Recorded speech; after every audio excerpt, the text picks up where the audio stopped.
everybody. William, Kenny, Sheila. We're all naked now. We've got names, all got our signs on our names on us, aren't we? We can't be hidden. That's right. Okay. We're so happy to have you again tonight, Venerable. Thank you for coming back. For those of you who don't know Venerable Robina, she's been a great friend of Shantideva for a long time, and we're so grateful she's come back all of this weekend to teach with us. She's benefited so many people with the Dharma and her way of teaching. She's been working full-time for FPMT since the late 70s, since her ordination. She's been the editorial director of Wisdom Publications, many wonderful books, the editor of Mandala Magazine, and then the executive director of Liberation Prison Project. You can check her out and those movies, documentaries, Chasing Buddha and Key to Freedom. And she's been teaching all over the world when we were before COVID and during COVID. And so she's giving us much of her resources. So we're so grateful. Good. Thank you. Good, darling. Happy. Would you like me to share the screen for any prayers? I think it's always auspicious to start with that little prayer. Why don't we? The Refuge Prayer, and I'll explain what we're doing. Every time I'll explain. Great. Yes, it's nice to do that. Pull that up. If there's the refuge in the body teacher prayer. Great. Okay, good. So what we're doing here, every time I always explain, it's good to know what we're saying in Tibetan. The first two lines are just reminding us of our reliance on the Buddha. So if we've kind of identify ourselves as Buddhists, then we're reminding ourselves of this, and it sows the seed in our mind, remembering that we're taking refuge in the Buddha, the Dharma, the Sangha. And then the second lines are stating our purpose for being together. We're here listening to these ideas about Buddha's views about reality, about happiness, about suffering, and how to get rid of suffering. So we can develop these marvelous, qualities that he says we've all got, so we can be a benefit to others. That's the final point, That's the point. Sangye charang soke chognam la jancho badu dagni kyapsuchi dagi chernyen gipe sonam ki drola penche sangye dropa shog sangye charang soke chognam la jancho badu dagni kyapsuchi dagi chernyen gipe sonam ki drola penche sangye dropa shog sangye charang soke chognam la Jangcho Badu Dagni Kyapsuchi, Dagi Chernyen Gipe Sonam Ki, Drola Penche Sange Drupa Shok. All right. Thank you, Teresa. So these words are so popular, aren't they? I mean, the music groups are called Samsara Nirvana, lipsticks are called Samsara Nirvana, So they're very popular words.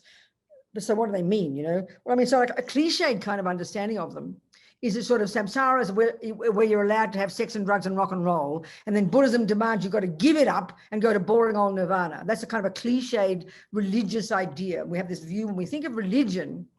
It's interesting. When we think of religion, it's very interesting. If we think of religion, we tend to think, oh my God, that's opposite to happiness, You're not allowed to have pleasure. You're not allowed to have fun. That's a kind of a really fairly cliched view of what we think of as religion, But even if you analyze, I mean, the Catholic teaching, when I was a Catholic, the whole purpose of being a good Christian was so you can go to heaven and be blissfully happy. So that's quite nice. That's happiness, isn't it? Except we tend to think, I don't want to wait till then. I want happiness now, please. So then what's a Buddha's approach? Well, as we all know, Buddha's not a creator. He's this person, Indian, who came out of this amazing tradition before him. And there's, so the Buddha's expertise, the Buddha's you could argue, is exactly the same, in many other views, that it's a view of how to get happy and stop suffering. So given that getting happy is a process and stopping suffering is a process, and necessarily any process is you've got to wait for the future to come. I mean, if you want a beautiful garden, you've got to have the goal. You describe what the garden looks like, and then you start doing the work. I mean, you've got to look forward to it. You got to grow the seeds to get it. Well, that's the same here, exactly the same. So then that means that we need to know. So being in samsara, one simple way of putting it is that it means being caught up in, driven by anger, attachment, low self-esteem, these simple words that we repeatedly talk about, which is the stuff of Buddhist psychology. In the simplest meaning, being in samsara is meaning being caught up in this, being driven by this, and living in these assumptions. And crucially, the method for getting happiness is to get what attachment wants. That's the Buddhist analysis, which we'll look into. So that's what being in samsara means, because Buddha's saying that, yeah, everyone's got the potential to be happy. Everybody has got, and everybody has the wish to be happy. One way the Buddha talks is everybody wants to be happy. No one wants suffering. But what he's saying is, this is my particular method of how to get it. That's really all he's saying. This is my method of how to get it. So being in samsara is being caught up in the methods that we think are the methods to get happy. But he says, I'm sorry, guys, you're actually, digging your suffering deeper in the methods you think of that will bring you happiness. So it's quite a tricky one. And then being in nirvana, speaking like that, means that you've quit samsara. You've given up suffering and its causes. This is the exact way to put it. So the presentation of this, is Buddha's very first teaching. When Buddha, this amazing person involved in this incredible, sophisticated Indian spiritual system, went as far as he could go in unpacking and unraveling his mind, coming from all these Hindu traditions. He went as far as he could go in accomplishing the levels of happiness that they described in the mind. But he realized he felt there was still more work to do. So then he diverged in his own direction. That's when he started. So then he became enlightened. And that's just a general word. You can talk about that in general terms. I mean, we talk about it in terms of literature. There's or art, isn't it? Or the times of enlightenment in Europe. So we need the definition of that. Well, the best word to use for this equivalent of enlightenment is the word Buddha. The Sanskrit word, I mention this often. But Buddha's telling us, this view of Buddhism is telling us that every one of us has the potential. Every one of us naturally has the potential to be free of suffering and its causes, which implies being full of happiness. That's the bottom line. So that really does clearly mean we should define what those words are, isn't it? We need to know what he means by that, because everybody has their own definition. So the final goal of all of this, if you're on the Mahayana path, is to become a Buddha. Buddha, which implies ridding the mind of all suffering and its causes, and Da, full of all the goodness and full of all the happiness and full of all the virtue and full of all the positive qualities. So this happiness and suffering for the Buddha, and this is a really crucial thing to understand, actually. For the Buddha's view, it comes down, it's in the mind. Happiness doesn't exist in your nose. Happiness doesn't exist in a cake. Happiness does not exist in your beautiful husband. Happiness is not your beautiful children.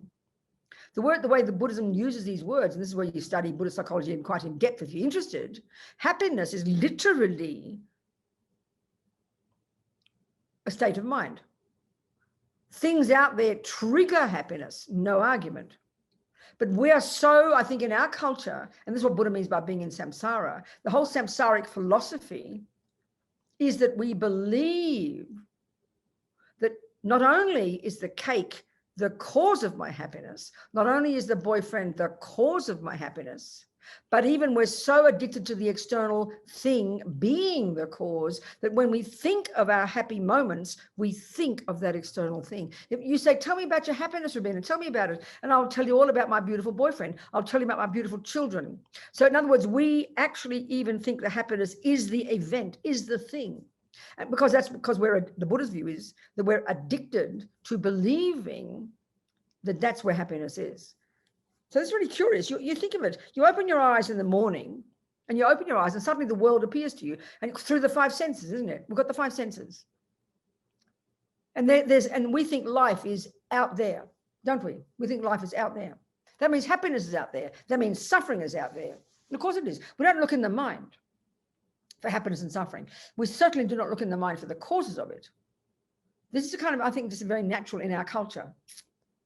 And even the way in our philosophical, philosophical materialist view of the world, the analysis, which is that mummy and daddy made us, they're our creators, and our mind is our brain, and we look back, and we focus on the external, and that's where our knowledge is. Science, I think in all the sciences, you think about this. In all the sciences, the one that's the hard sciences that are treated seriously. I think psychology is like the lowest on the totem pole, because that's about this strange thing called thoughts and feelings and emotions, which we don't trust. We think they're very subjective. We don't have much we don't have much confidence in those. But this is the exact opposite for the Buddha. The world is out there. There's no question. It does play a role. There is no question. But the Buddha's emphasis, is that the main causes of my happiness and my suffering, this is a simple statement of according to Buddha, is within my mind. And it's not mysterious. What does it mean in your mind? It means according to what attitudes I've got. So the Buddha's telling us, when we look at the Buddhist knowledge model of the mind, and this is what we're going to go into in depth in the weekend, because this is all to do with how to get out of samsara and get nirvana, Samsara is being caught up in suffering, and nirvana is being finished with suffering. They're not like places where you go.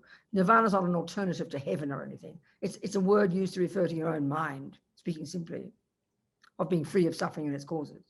So the job to be done for the Buddha is the mind. So one has to study that seriously. If you want to be serious Buddhist, you need to know what he means by the mind. It's really crucial. And we'll go into more details in the weekend. So he divides all the contents into the neurotic, unhappy, deluded, I-based, fear-based, stressful ones, and the positive, reasonable, appropriate, virtuous, good ones. Now, we so know these words. When I say attachment, that one we're not sure because we have a different definition. But if I say anger, anxiety, depression, self-centeredness, low self-esteem, jealousy, half a dozen, we know instantly that they're miserable. If the extent to which you're caught up in those is the extent to which you're miserable. But listen to this one.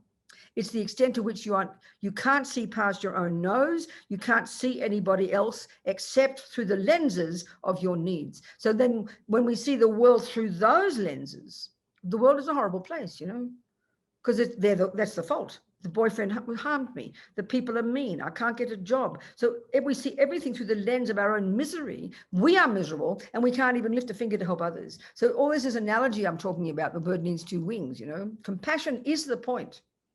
The whole point of all this path, when you've accomplished, if you've become a Buddha, speaking very simply, what would prevail in you would be infinite compassion. As Lama Zopa puts it, unbearable compassion for every single tiny sentient being. Because the logic being in Buddha's view, you've got this complete understanding of the whole of samsara, the structure of samsara, how it works, the causes. It's like you've got this intimate knowledge and you've done the job of ridding your own self of suffering and its causes. So your mind is vast, and your mind is full only of love, compassion, virtue, goodness, clarity, joy. I mean, what a bonus. Imagine having joy in your mind.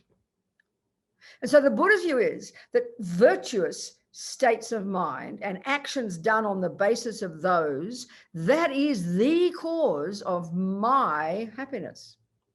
Don't think it's selfish. We've got to understand what happiness is first, and I've got to find the causes to get it for myself first. Then I can help others.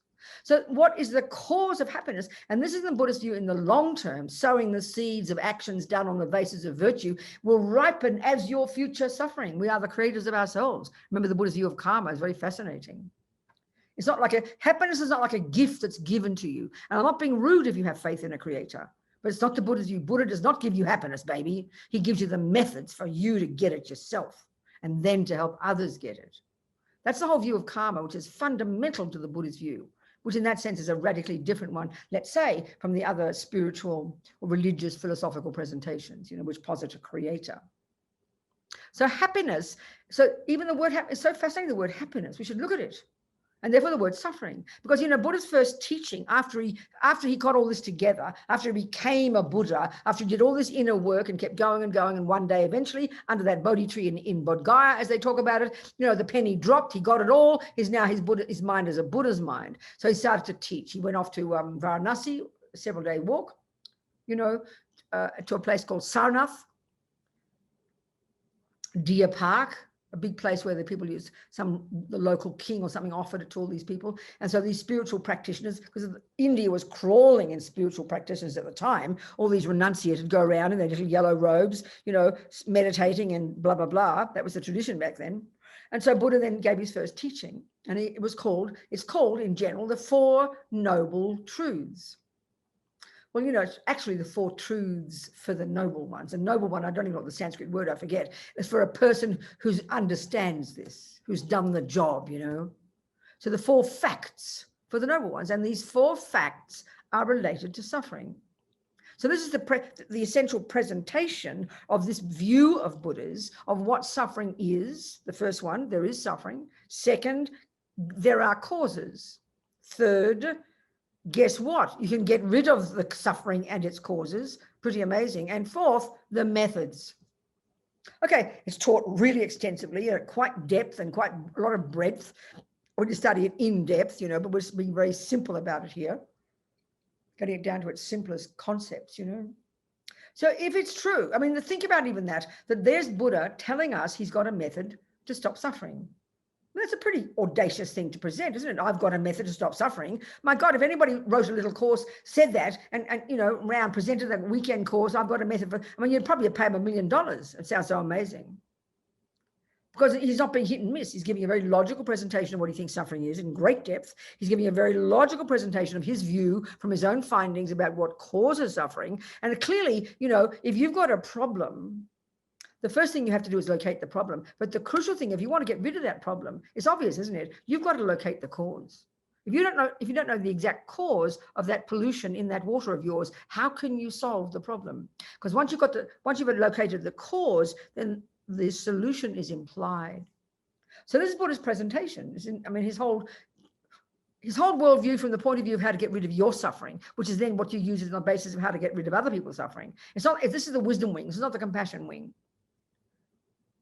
Because once you understand that, then you can help others free of suffering as well. You see, it's the same. So then we need to know these words. We've got to really analyze correctly these words. Let's look at them. This is a really crucial point. So we've got to present briefly tonight, and we'll go into more depth over the weekend. So we know the word suffering. Everybody knows the word suffering. And you can tell by behavior that dogs and monkeys know the word suffering as well. It's a thing we don't like. It's a thing that it's speaking simply. What we mean by suffering is when the bad things happen, isn't it? It's pretty straightforward. And we know we don't like that. We know the monkey and the dog don't like it, or the ant either. You see their behavior. It's so clear, but this is interesting, the Buddha's point. That's the first kind of suffering. He's got 3 levels of it. He posits 3 levels of suffering. The second, much more subtle, and the third, even more subtle. So the first one, he calls it the suffering of suffering, like straightforward, in-your-face suffering. Now, the second one is called the suffering of change. Sounds kind of boring, but we'll go into it. And the third one, even more subtle. We need to think about that one because it's much more abstract for us. It's called all-pervasive suffering or something like that. So let's even look at the first one, and then we'll go into more detail on the weekend. Suffering of suffering. There's 2 ways Buddha presents that. There's the big vision, the big view in Buddha's world view. And effectively, you can say that Buddhism is a world view. And it's in these Tibetan monastic university system that's been, for several hundred years now, but where they study this in depth in the same way they did in the great monastic universities back in India in the 7th, 8th, 9th, 10th century. Like at Nalanda Monastery, this amazing place. We go there we do this pilgrimage every year, which raises money for our prison project. We go to all these places, in this amazing place, Nalanda Monastery. And His Holiness always talks about, that's carried over into Tibet since Buddhism came to Tibet in the 7th, 8th century. It came from this Nalanda tradition. All the great scholars that one hears about, Nagarjuna and, Chandrakirti, Atisha, all these marvelous people. The literature, and this is carrying on since the 7th century, basically. That's carried on in the monastic university system in Tibet. So, why did I mention that? Oh, it was such a long sentence. I mentioned Nalanda. You were talking about the suffering of suffering, the big view, the big view, the big picture. Okay, from the big picture point of view, which you do study in this big, if we study, for example, some of the courses you have at Shantideva, like the basic program courses, the master's program courses. I mean, these are an essence of these bigger courses that happen in the monastic university system. We start to study the text in more depth, Then we're going to learn about the Buddha's big picture, the big view of Buddhism, that the universe consists of trillions upon trillions upon trillions of sentient beings. And he divides them all into these different, what they call realms of existence. So it was one grouping, the whole grouping called samsara. There's one way of describing samsara in terms of you being caught out in your own personal samsara. And there's another way of describing it as us going through life after life through these different realms of existence, caught up in samsara. That's how they talk. So this bigger picture is of these three realms of existence. Now, this is clearly taken from the Indian tradition, which is coming from these great Indian yogis, you know, that for them too, there is the suffering realms, and then they've found methods to get rid of, to stop those. That's the suffering of suffering. The big, from the point of view of these are three realms of existence. Within the, oh, sorry, I'm getting confused. There are three realms. They're called the formless realm, the form realm, and the desire realm. And in the, so then the formless realm are these really subtle beings, from the Hindu point of view, who have achieved liberation, achieved this liberation. But the Buddha says, no, they still haven't achieved it. And they're in this subtle state of deep absorption. And the slightly grosser level called the form realm, they're kind of pretty advanced too. And then you've got the desire realm, which is the one that we're in. And in this one, there are 6 suburbs, basically. It's a simple way to put it. 3 of them are called the lower realms, the suffering suburbs. The grossest of those, the most primordial, the deepest suffering of all, is called the hell realms. This is the same as the Christians, the Muslims. And this is why I always like to put it this way, that it seems to me over the centuries, many humans in different traditions, in different cultures, you've got the Australian Aboriginals, been going on for 40,000 years, their views of reality. You've got all the people on this earth before the white people came along, you know. You've got the people in Africa for thousands of years before the white people began to develop things. There's all these people all over the planet. It seems to me that the thinkers and the meditators and the spiritual practitioners in these different traditions have all come to see similar things. You know, it seems to be my point, but they interpret them differently. So Buddha's no different. So he posits the existence, and where does this information come from? His own observation. You've got to take that as a given here. You have to believe him. There's billions of beings who suffer incredibly in what they call the hell realms. Then you've got the spirits. Unbelievable, still suffering, but less of them, but still incredible suffering. And then you have the animals. So these are the 3, and these are the predominance of the suffering of ignorance, which is one of the 3 main delusions for the Buddha. That's the animals. The predominance of the suffering of attachment, which is the suffering of the spirits, and the predominance of the suffering of anger, which is the suffering of the hell beings. So this is the bigger picture point of view. We won't go into this one. I won't go to details of this. From the bigger picture point of view, that is the suffering of suffering, the being born in those realms of existence. So these trillions of sentient beings for the Buddha, and the term in Tibetan is very fascinating. It's the word mind possessor. Buddha doesn't have an equivalent of a soul or a spirit. He doesn't talk like that. He talks about the mind. But the mind for the Buddha has got these much subtler levels that you could argue are equivalent to soul, just speaking loosely. So all these trillions of sentient beings, these trillions of mind possessors, whose minds are beginningless and endless, going from life after life after life due to our own actions, then creating the cause to have these realms of existence. So you've got the 3 upper realms, and the humans, and then a couple of God realms, and they're the equivalent to what the Muslims call paradise, what the Christians call heaven. Again, seems to me these people have observed similar things, but the view of what they are, what the cause of them is, and how you get there and get out of there, whatever, is very different. You know, as we know in the Christian teaching, God runs the show, God creates the universe, God is the punisher, God is the rewarder. There's no equivalent like that in Buddhism. As Dalai Lama says, the law of karma, we're going to talk about this in the weekend, runs all this. We are all driven by this natural law called the law of cause and effect, such that every millisecond of what we think and do and say produces our own suffering and our own happiness, moment by moment by moment, and life by life by life. We are the boss. Dalai Lama calls it self-creation, which is a bit of a surprise to us. We always think there's someone out there doing it to us, don't we? Not like that for the Buddha.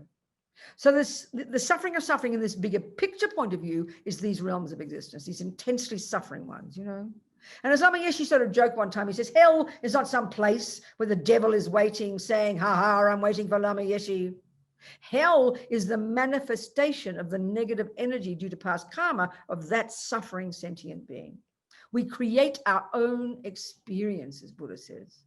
This is such a powerful concept. There's no such thing as punishment, which implies a punisher. There's nothing like that. And when we really get this idea in the Buddha's view about karma, we become so accountable. You give up guilt, you give up blame, you learn to give up anger, you don't feel like you're a victim, you realize we are responsible for our suffering. And this becomes the basis of unbelievable compassion for others, because we're all in the same boat, you know. So then the next level of suffering, from the bigger picture point of view, the next level of suffering is the happy realms of existence in the desire realm, the happy realms, the happy lifetimes, the God realms, which are like bliss, and then the human realm. Now, all Buddha's saying is this is a subtler level of suffering because you're still in samsara. And when that runs out, you go down again. And when that runs out, you go up again, up and down like yo-yos until we cut the root of all the problems and get rid of all suffering. That's how they talk. But let's forget that vision. That's the bigger picture. Now let's look at this suffering of suffering and suffering of change within this lifetime, because it's just as valid to talk about it like that. And this is where we can understand it psychologically, you know. So in our life, we can see, you think of your life from the time you're born up to now, you could divide, could you not, all your experiences, broadly, roughly speaking, into two categories: happy experiences and unhappy experiences. Think about it. Think about it. That's it. There's maybe a third one is like kind of boring experiences. Forget them. We want the happy ones because that's the best we can see. And we want to feel good. We want the nice experiences. This is completely reasonable. Nothing wrong with that. And we do not want the suffering ones. This is so clear. But all Buddha's saying is, I understand, sweetie pie, but I think you've got the wrong methods. You're up a creek without a paddle. You're causing yourself, in fact, you're causing yourself more suffering because your analysis is wrong. This is essentially what he's putting. He doesn't say it like that. I'm putting it that way. So, of course, if we're interested, if we like the idea and to take it as our working hypothesis, that's what I say about Buddhism. I don't try to say I believe in it. I'm using Buddha's analysis of what happiness is, and I'm using Buddha's analysis of what suffering is, and I know that I want to get rid of that suffering, so I'm attempting to apply Buddha's view of it. What else can you do? One step at a time, isn't it? So let's look then, before we go into these sufferings, let's look at the second of these four truths, these four facts, which is called the causes of suffering. Now we're getting somewhere, because you know you don't want the suffering. Now we better see what the causes are. And this is where we get into the very specific view, the Buddha's view of the universe, Buddha's analysis. And again, you've got to keep remembering, and I say this repeatedly, but it's hard for us to hear it properly, is that where, as I always quote, this man in New Zealand, I'll never forget, 20 years ago, more, a scientist, who revealed the teachings to the Buddha, he said, which is a perfect question if you think of of creative religion. Because by definition, it's from on high, isn't it? It's revelation, isn't it? By definition, God created the universe, God makes the laws, God runs the show. Nothing wrong with that, but it's just not Buddha's view, that's all. So we assume, because Buddhism looks like religion, I mean, look at me, I'm a nun, I sang a prayer, there's a statue here, a holy statue, look at it, it's the same trappings. So we assume, you know, there's the similar concept of a creator. A creator is a being on high who has no cause, who creates the universe, and who, you know, and whose wishes we wish to do. I'm not complaining about it, but this is not the Buddha's approach. So naturally he asked it was a brilliant question. I've never had a person ask me that question since. It's very fascinating. You'd think it'd be a very common question. Who revealed the teachings to the Buddha? It's a brilliant question.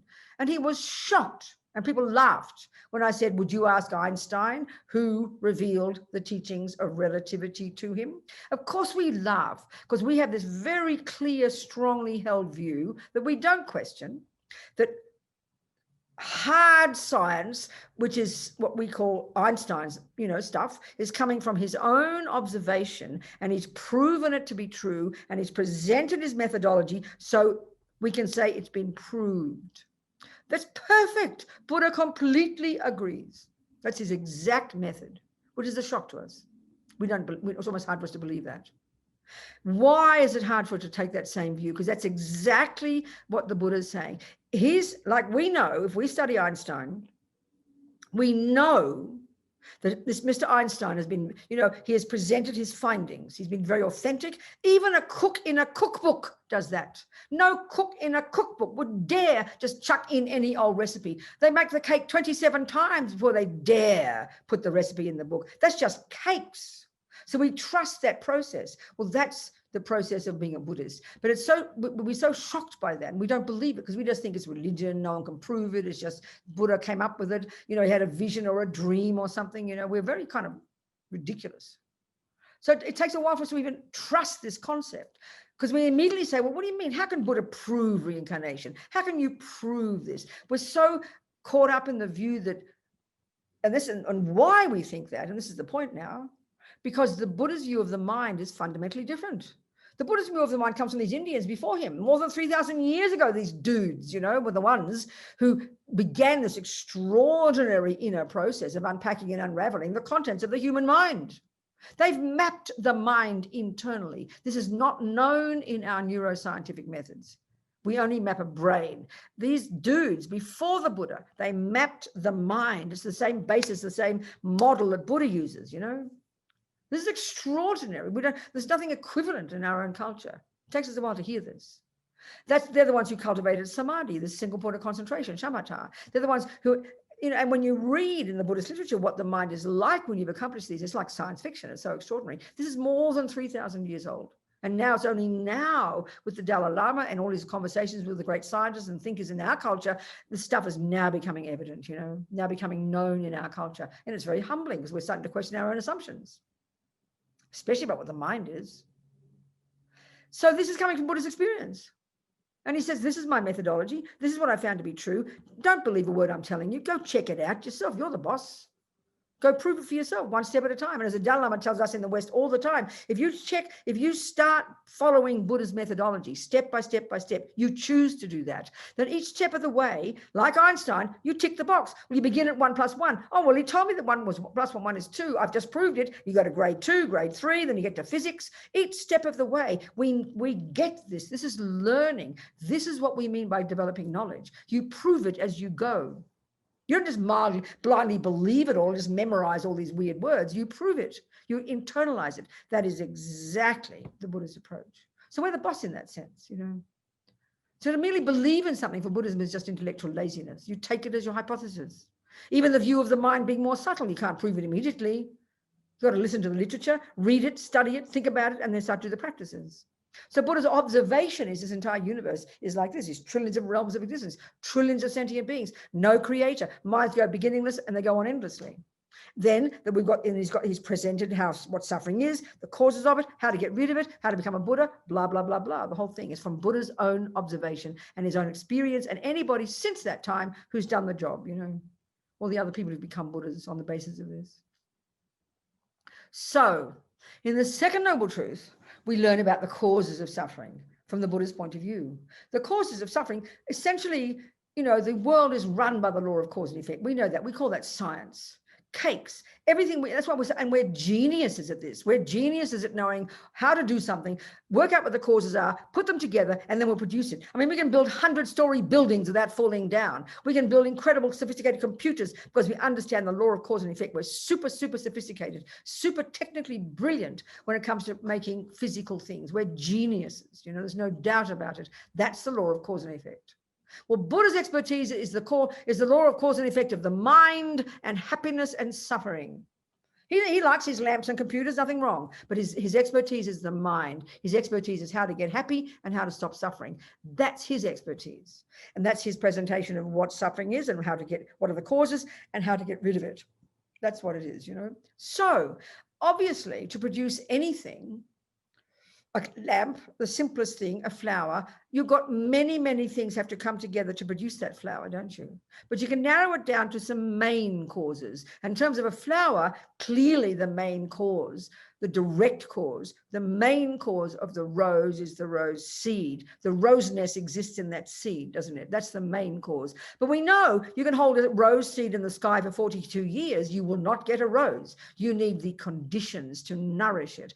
You need the earth, the air, the water, the warmth, and a bit of time. We know that. It's interdependent scenario. We get that perfectly.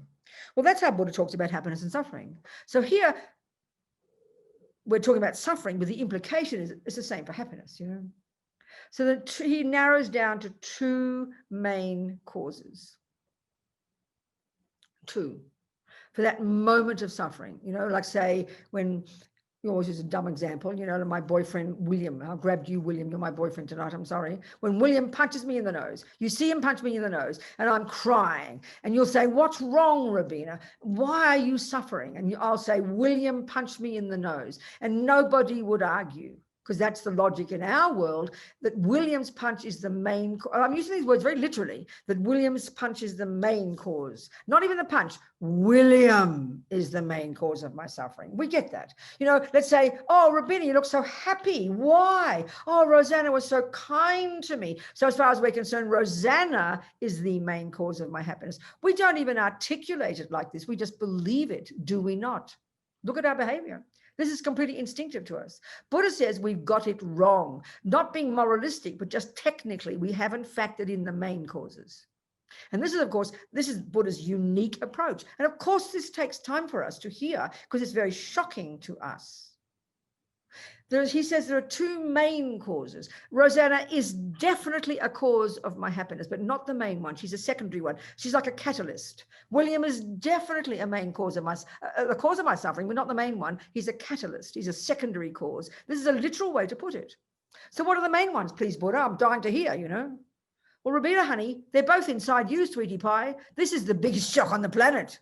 I mean, this is something so hard for us. I mean, all the time people hear this and we hear it very directly. It can be truly shocking, especially when you've had a lot of suffering in your life. There's a person I've heard recently, you know, who you know, heard the Buddha's teachings, and she's shattered and angry and upset because she thinks someone's telling her, but I mean, because it's too unbearable for her to hear that her own past actions, which is what I'm getting to, are the main cause of her suffering now, being abused in her childhood.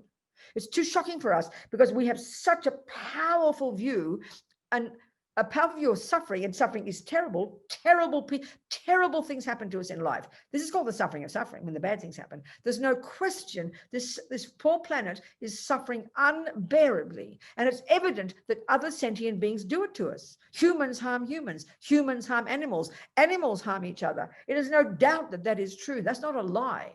People abuse, rape, torture, steal, drop bombs. Every one of those words is true. No one's denying. Buddha, of course, is not denying that. But this is why this is so shocking to us. Because the analysis we use, and this is the point why it's so shocking to us, because the analysis that we have got, especially, and this is just, yeah, the philosophical materialist view. You know, there's no view, if you're, okay, interestingly, if you're a Christian or a Muslim, and I'd suggest a very devoted Christian or a devoted Muslim, you have a view. This seems to me, if you have a view of a creator, this is the purest way to live your life. You have complete faith in God, Allah, and God has a plan. God is the creator of the universe. God knows exactly what he's doing. He's got the long-term view. He knows exactly what's going on. So that you have faith in God and you're glad that somebody's got a plan. I mean, in our materialist view, we haven't found yet the reasons, do we? We haven't found, we're still working on it. And I'm not being rude here. This is true. The scientists are working like crazy on trying to get the whole world view. Why suffering? Why happiness? Why this? Why that? But we're looking in the physical world only, aren't we? Well, Buddha would suggest that you'll never find the cause if you do just that. It's not enough. The Christians have got another view. It's God. So if you've got like these two Muslim mummy and daddy, I remember years ago when there was one plane in Malaysia went down and all the people died. And this Muslim mummy and daddy were asked, how do you feel about the death of your daughter? And they said, we are peaceful. She belongs to God. And he has now taken her back. Now, that's a common view, is it not, of people who have faith in a creator? I would never criticize that view. I think that's a sublime view. And look at the reason is because those people were peaceful. They weren't tearing their hair out, going crazy, wanting to abuse and kill and steal and murder and sue people out of rage and despair. Look at the rage and despair we have. And I'm not saying everybody who's a Muslim and Christian thinks that way. No, I'm not. But if you look at the rage and despair we have and the fear, because we don't have an answer to why bad things happen. But even, excuse me, we don't have an answer to why good things happen. But who cares about good things? You just want more, please. We don't care why. But the bad ones, we cannot handle. If you look at our world, and I haven't even begun to give the causes yet, I haven't even spoken to them yet, I've just said it's in us. We've got to analyze that. This view is such a shocking one for us to begin to get our head around it, you know, that the causes of suffering and the causes of happiness come from us, because Buddha's asserting our mind goes back and back and back. And this is the law of karma. The first one is called karma, of these two. The first is called karma, and the second is called delusion. So this covers all the work we have to do in what's called the wisdom wing, all the nuts and bolts of Buddha's teachings about the nature of the universe, the reality, what a person is, what happiness is, what suffering is, the causes, where it comes from, blah, blah, blah, past lives. It's very detailed. We'll go into this in the weekend. This is the law of karma. The law of karma is such that every millisecond of any sentient being since beginningless time, nothing goes astray. Every millisecond of any sentient being's speech and actions of body and speech and mind leaves seeds in the mind, programs the mind. And those seeds will not go away. And unless you do something about them, they're going to ripen in the future, in that mind stream, my future, as my happiness and my suffering. Simply speaking. So it's very shocking. One, if you have the view, you believe in the materialist view that you didn't ask to get born, that your mummy and daddy made you, that you track yourself back to mummy and daddy and grandma and grandpa and the monkeys. So there's no logic in there for that you cause your own suffering. That's a crazy idea. But we all do know you look back into the past for the causes. Well, Buddha looks back into the past as well, but into your past. That's the difference.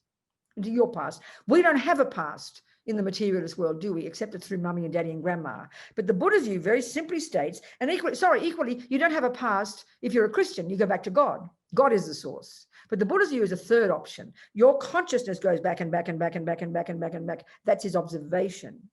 And every millisecond of what I've done in the past, nothing goes astray. The seeds you plant in the past will obviously ripen in the present. That's what seeds do. And if you've got happy moments, and I'll go into details what happiness and suffering is, especially the weekend, then those are the fruit of your past virtue. And if you have moments that are called suffering, they're the fruit of your past non-virtue. It's not complicated. It's a very simple concept, but beyond shocking. Because the first thing we say is, you mean I'm the blame? It's very shocking for our mind. But on the other hand, many people love it. When I first heard karma, it was a revelation to me. I thought that's what's been missing in my life, And what I loved about it was that I'm the boss. I know it sounds a joke, because Buddha says we're the boss. We come into this world implanted, programmed with our tendencies, and we are living out this life that we sowed the seeds of in the past. I find this so potent because I'm not the victim of somebody else's plan. I prefer this one, suits my mind perfectly. So there are two main causes of suffering. The first one is the action. Karma means action. Action. The second cause, which is really, and the two come to the subsumed to the one, the deluded state of mind that impelled that action. So they come down to the one. Everything comes down to the mind. Whatever the mind does, and then whatever the body and speech do, which are the servants of the mind, the combination, the interdependence of those three things, body, speech, and mind, sow seeds in my mind. Those seeds will not go astray. And this is a natural law. Buddha didn't make it up. No one's running it. He's observed it to be true. And then those seeds will ripen. So that's where if you understand botany, you know that whatever's in a garden comes from the seeds that were put there before. So if you don't know botany, you're going to get a crazy garden. So if you want a decent garden, you better learn botany, baby. So this is Buddha's approach to how to get happy. You start abiding by the laws of karma. You're taking it as your working hypothesis. Of course, you can't prove it yet. You've got to take it as a view first, based on checking up on the Buddha, seeing if he's reasonable, seeing if there are reasonable people out there who seem to be living it, And then you take it as your hypothesis. So the very first level of practice, entry level, junior school, grade 1 is, well, stop. You want suffering, Robina? Okay, sorry. Now there's the bigger realm of the suffering realms of existence, but within this life, the suffering of suffering, we know perfectly what that means. Having people being mean to us, lie to us, steal from us, badmouth us, not believe us, don't pay our bills, don't give us credit at the bank, get raped, tortured. You just look at the suffering that we all have, the world has in relation to others, So Buddha says, do you want that kind of suffering, Robina? And I say, no, thank you. He said, well, this is my method for stopping it. Stop causing it, honey, because you're the cause. So this is where this shift in the mind, the philosophical, the experiential implication of this philosophy is, for my mind, tremendous. If I believe that I didn't ask to get born, that I play no role in who I am, that my mother and my father decided to make me and plonk me on this earth and give me psychosis and give me love and give me kindness and give me being good at football, because that's our analysis, right? Then I find that, this might sound very silly, but I've got to try to make the point. That sounds to me like a most fascist thing I have ever heard. The two demented people can decide to make another demented person and then blame me later. I've got to, stop blaming my parents, my therapist will tell me. I disagree. I mean, please hear my point logically. But we take it for granted. It's like you can't blame poor Frankenstein. You've got to blame, now who's the boss? Who made, the monster, isn't it? Frankenstein made this monster. You can't blame the monster. If Frankenstein is the creator, you've got to blame Frankenstein. If your Toyota car doesn't work, you don't blame the car, you blame the bloke who made it. Well, this sounds pretty shocking now. It's getting to like I've got to blame God. In fact, the Italians, I know Rosanna, forgive me, she's Italian. All my Italian friends tell me that they've got the rudest words for blaming God when things go wrong. I was brought up a Catholic. We never said, my father would occasionally, who's not a Catholic, would say these wicked words when he said Jesus, I won't tell you what he said. We'd be waiting for God to come through the ceiling. We're so shocked. You'd never blame God, But an Argentinian fellow told me, we're even worse than the Italians, he said. Anyway, we know we can't blame God, but we can definitely blame mummy and daddy. And that's our philosophy, with respect. Think about it. So, for me, this was a revelation when I first heard the concept of karma. Of course, you've got to work with it. It takes time to put it together. That I come into this life program with my tendencies. And of course, we're going to unpack all this in the weekend in much more detail. It's kind of, for me, that was a revelation. This is the concept of it. Because it implied that if I'm the boss, if I'm experiencing the fruits of my past, and all the happiness as well, please not just suffering, then my goodness, that means I'm in charge of it. I can handle it. I can change it. I can learn the law of karma, and I can grow the garden I want. As Lama Zopa says, we can mold our mind into any shape we want. We are in charge of it. We don't think we are. That's the tragedy. So this is the essence of what Buddha is saying is the cause of suffering, and of course, by implication, the cause of happiness. But what is fascinating, you've got to agree with this point. This is something I've never had a person ask me. I had that one guy, Nelson, but I've never had this question asked for me. Robina, why do good things happen? Think about that. We only ever ask, why do bad things happen? We only ever ask why that child, you mean that little child who had a bad father, you mean it's her fault? That's the way we present it. That's the way we think about it. That's the way we analyze it. That's the way we structure it. That's our assumption. But I've never yet heard a person say, you mean that little girl who's beautiful with a beautiful family and lovely siblings and a lovely daddy and money in the bank and a gorgeous mummy and a lovely school and lovely house and lovely food in the fridge, you mean it's her fault? We would laugh if we heard that. But that's exactly right. It's the same thing, Flowers and weeds are driven by the same law. I'm sorry. They're both under the law of botany. You can't own the flowers, but sort of, the weeds aren't my fault. And that's how we do in our life, So this view of karma is often many Buddhists don't even want to talk about it. I've got some friends who are these social worker Buddhists, and they're wonderful people. They just do not even mention the word karma, But if you want to study the big picture of Buddhism, which is studied in the monastic university system, the whole world view, not just a piece of Buddhism, but that's your call. You don't need to, but I like it. That's why I present it, Because the point is, in Buddhism, from the big picture point of view, which is it's meant to be a coherent worldview, if it turns out to be true, if it turns out that you can prove that Buddha's view that mind is not physical, that there's no creator, that mind goes back and back, and that whatever mind does and thinks and says is the cause of what we experience in the future as happiness and suffering, if you can prove it to be wrong, then the whole of Buddhism will collapse into a heap of complete incoherent absurdity. Because the whole of Buddhism as a worldview is structured around this philosophical view, this position, So, I just find this very fascinating. I haven't proved it to be right yet. I'm not clairvoyant, but I'm very happy. I'm enjoying Buddha's company as I go along. So far, so good. If I find him to be wrong, I'm quite content. I'm not going to be worried, upset about it. What time is it? 22. 8, isn't it? We started it. Yeah, okay, 10 to 8 already. Okay, I'm going to just leave it there for a second, and I'd like you now, so far, to have some questions. I haven't even begun to look at what karma really means yet. We're going to do it in the weekend. And we haven't begun to look at the mind. So the two causes, just before I finish, the two causes, all the business of karma, that's dealt with in junior school practice in the first scope of the Lam Rim. And then the mind, delusions, that's dealt with and learned and understood and studied in the second scope of practice, what I call high school. And that in total is the wisdom wing. That's the nuts and bolts of Buddha's analysis of the universe, analysis of happiness, analysis of suffering, which if you are a Buddhist, you're using this as your basis for practice. We'll unpack it all gradually. But so far, are there any questions? Well, I take a drink. No questions? You want me to keep chatting away, do you? Huh? Any questions? Teresa, nothing? No, Yes. nothing. Yes, Eileen. Talk to me, sweetheart. Yes, thank you, Robina.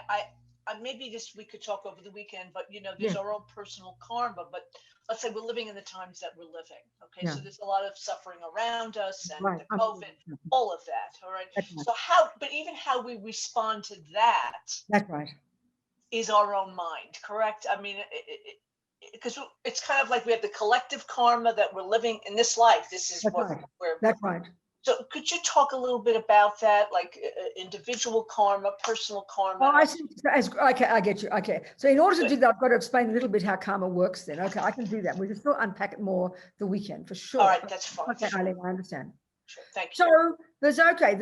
I will say, just roughly speaking then, there's 4 ways in this life that we are playing out the actions we've done in a past life. Put it like that. There are 4 ways that we are now playing out this, experiencing the fruits of the seeds we've planted in the past. That's a simple way to put it. So, the first way, the major way that our seeds from the past have ripened in the present happened at the time of our past death, not more than a few weeks before we came to our present mummy's fallopian tube, right? Was the karmic seeds, because everything we ever think and do and say is stored in our mind. I use the analogy of bank vaults. I mean, it's a dumb example, but it's a good one. So our main bank vault from the result of, really excellent, intentional, non-killing habits, one of those seeds was triggered about before we stopped breathing. And that already programmed us to get a human womb. Already we were programmed. This is several weeks before we found our way to our mummy's fallopian tube. Maybe she doesn't even know our daddy yet. Already that karma has been triggered. That's the first one. So that's the cause even of getting a human body. Now, the second one is we all can see there are lots of humans on this planet. But look at the difference of their mind. You've got the Hitlers and the Mother Teresas and everywhere in between, right? You've got the psychopaths and the saints. So the second way karma ripens for each one of us is in terms of our personality traits. So this is where the Buddha radically differs from the materialist view, and indeed from the Christian view, is that, the materialist one, the logic we use is our personality traits come from our mummy and daddy, because we track it back to the genes and the DNA and the chemicals. And that's nothing wrong with that presentation. And Buddha's not arguing that they don't play a role, but he says the main cause of why Bobsy, me, had anger when she was a little girl, or why I had a tendency to play music, or why I was very kind, or whatever my personality traits are, they are the seeds that were triggered even again before I died, that become the personality of this human being called Robina. That's the second way our karma ripens. And this is from our own past habits, Eileen. You got me so far? Yes, absolutely. Now the third one is getting to your question. We all can see, can't we, that we're very social creatures. We live in a big environment with millions of beings. We've got mummies and daddies and siblings and rats and cockroaches and aunties and uncles and next door neighbors and rapists and friends and look at the world. We're super social. Our world consists of other beings, right? Do you understand that? It's very true. It's very obvious, isn't it? So you could argue then the first one is called the fully ripened result, which is the human body in our case, not a dog or a rat, human. The second one is called your tendencies, similar to the cause, which is your habits that you bring into this life. The third is your experiences, similar to the cause, which is meaning, pretty much speaking, how you're seen and treated by others, Eileen. This is the world we live in. As we've got the families, we've got the neighbors, we've got the schools, the political, the whole world is a bunch of sentient beings. And you think of this very simply, Like I mentioned before, but from a different perspective, if you look at your life since you began this life, you can divide all the beings you have met in this world so far or had contact with into two groups: those you like, those whose politics you agree with, those who are kind to you, and those who are mean to you, whose music you hate, whose politics you don't like, and who are unkind to you. Friends and enemies, basically, Eileen. Do you see what I'm saying? Yes. So this is called experiences similar to the cause. Now, the fourth one, we don't all float around in the sky. We all have an environment. We live in houses, we live in suburbs, we live in countries. Some are disgusting, some are beautiful, some are ugly, some are lovely, some are hot, some are cold. Even the environmental, the way the physical world impacts upon us. This is the fourth way our karma ripens. So use a simple example. Let's say the action of non-killing. The first way that would ripen would you get a human mummy. The second way it would ripen is you wake up in this life with a tendency to not want to kill. And if you look at the world, that's pretty miraculous. Most people kill something. You understand my point? The third way non-killing would ripen would be that you will not get killed and you won't die young. Well, honey, Eileen, we've all got that one so far. So far, so good. Our petrol tank of non-killing in terms of an experience hasn't yet run out, like a miracle, you know? Look at the babies who die in the womb. This is from killing karma, you know? Look at a fetus. I had an abortion when I was 23. And that being, one, created the cause to get a human mummy. They won the lottery getting a human mummy. But two, they created the cause from having killed me in the past for me to kill them when they were 12 weeks old in my womb, you know? So this karma is very intimate. We have very strong karmic connections with each other, with the friends and enemies, right? So the second way your non-killing karma ripens is as a tendency not to kill. The third way your karma ripens is as an experience. You won't get killed or you won't die young. Now, the fourth is you'll be fat and healthy, you won't get sick, and whatever you eat and whatever you touch will nourish you and not harm you. So the environment will not harm you. Now, look at the world now. Look at the environment. Look at COVID-19.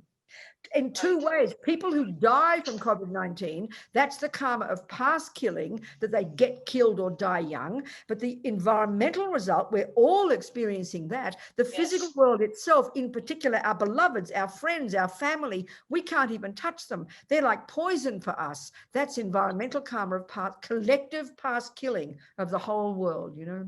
Why the earth is polluted, why the water is polluted, why the air is bad, why all the terrible pollution. There are the secondary causes of which what we do now with all the mucking up the world, but the long-term cause, which is from thousands of lives ago, is brings the environmental results. So the main cause of you being human, your past virtue. The main cause of you having virtuous tendencies, your past virtue. The main cause of you not dying and being still living is your non-killing. The main cause of you being healthy and not getting too sick and the physical world nourishing you is your past non-killing. We are the creators of our universe, Eileen. So collective karma means we're all in this together. Yes. And then many of us experiencing similar results. But you know, and also in terms of our suffering, the main way I think we suffer on this planet is in terms of how others treat us.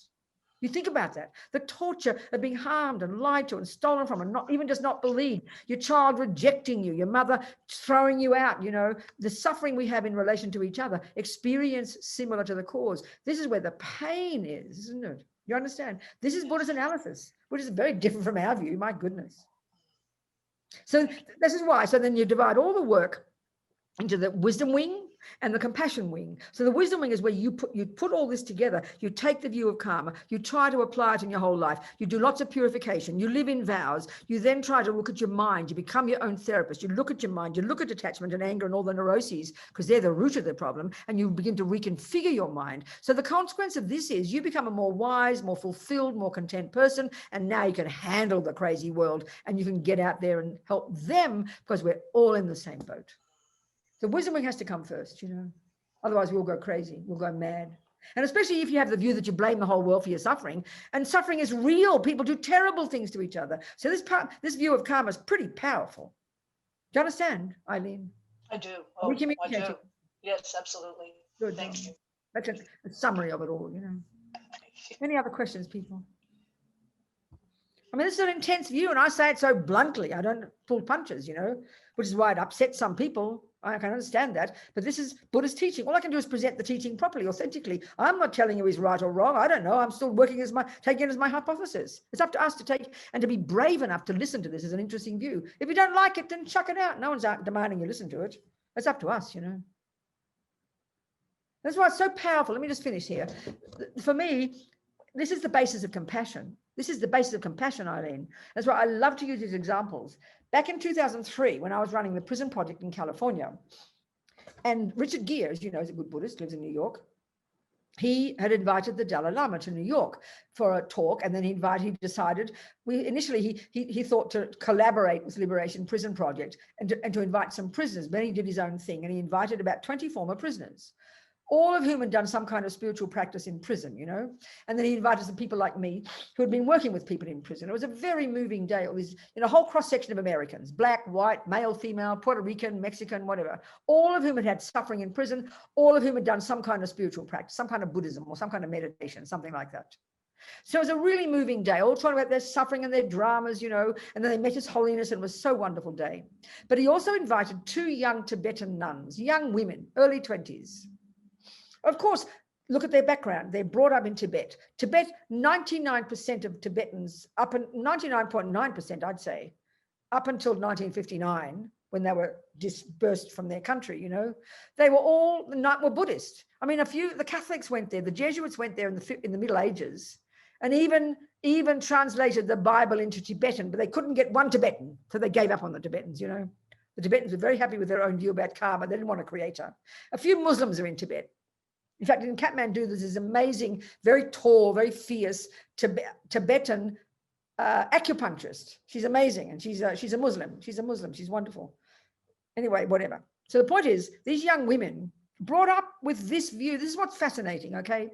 We in our culture, our minds are completely imbued with the view of materialism. It's just how we are. It's taken as a given, the brain, this, neuroscience, and I'm not criticizing. I mean, His Holiness is so amazing these years, bringing conversation, all these different views into the world. So now people, neuroscientists and other people, moved by this Tibetan Buddhist and the Indian view of the universe, which we've been totally ignorant of all these years. It's now becoming more open in the world. It's just marvelous, It's just fantastic. People really discussing these things. And we're now in our world realizing these amazing, sophisticated views that have been around for 3,000 years, literally, which we didn't know about before. We're so arrogant, Anyway, it's marvelous. But here I'm talking about I'm just giving the different views. So we are brought up with knowing we have a brain. Our mummy made us. So naturally, all our psychology, our neuroscience is based on that view. Of course it is. So when we look for the main cause of our suffering, we don't look in the mind. We look at mummy and daddy and the Catholic nuns and what happened to the boyfriend, because we look at the external world. That's just our philosophy. That's our presentation. So we're used to that. That's the view we have as a default mode in our mind. Well, these young Tibetan women, the default mode in their mind is the view of karma. It's been around in Asia for several thousand years, It's just taken as a given. Like we take materialism as a given, they've taken this as a given, and they live according to that. So when you get to see the experiential implication of living according to karma, these young women were a classic example. And one of the key expressions of living in this view, which is the view that you create yourself, basically, which would therefore bring the view of not being angry. Now, this is really weird to us. We don't trust that because we assume anger is a really healthy view. But we conflate anger with righteous, with compassion, I think. What can I do to help? How dare all that terrible suffering? Look at that. What can I do to help? That's what Martin Luther King said. It's good to be angry, but then you say, what can I do? Whereas anger on its own is just beat somebody up, blame, and it brings rage. So you look at the philosophy of anger, which is what these nuns did not have. In other words, they had the view of karma in their bones since they're born. This is what they've used as the basis of their life. They know in their mind that this experience of being abused, these torturers, they were sexually abused and tortured, that this is the fruit of their past action. This is too shocking for us in the West. We can't even say these words because we hear it as blame. There's no concept of blame in this view because no one's doing it to you. I mean, it's not punishment. And then we unpack more and more the Buddha's view of ego grasping, which is the view of an innocent victim. It's very hard for us to hear this. So these young women did not have that view. And it was very evident to all those Americans, that if you wanted to quantify suffering, then theirs is obviously worse than everybody else's. If you wanted to do that, it was pretty intense. But it was clear to everybody they weren't angry, but they were sad. There were tears. And one of the young women at the end said, and of course, we had compassion for our torturers, because we know we must have harmed them in the past. But even more than that, because we know they will suffer in the future because of their actions. So the view of karma, which is the Four Noble Truths, which is the second one of the causes of suffering, which is what you do in the wisdom wing to put yourself together, this is the basis for really profound compassion. Because when you have this view that everybody is experiencing the fruit of their suffering and their happiness, everybody wants happiness and doesn't want suffering, then you have incredible compassion for yourself. I must have caused this out of my own ignorance. What a fool I was. So you learn to own it and change it. Then you have compassion. Oh my God, look, everybody's in the same boat.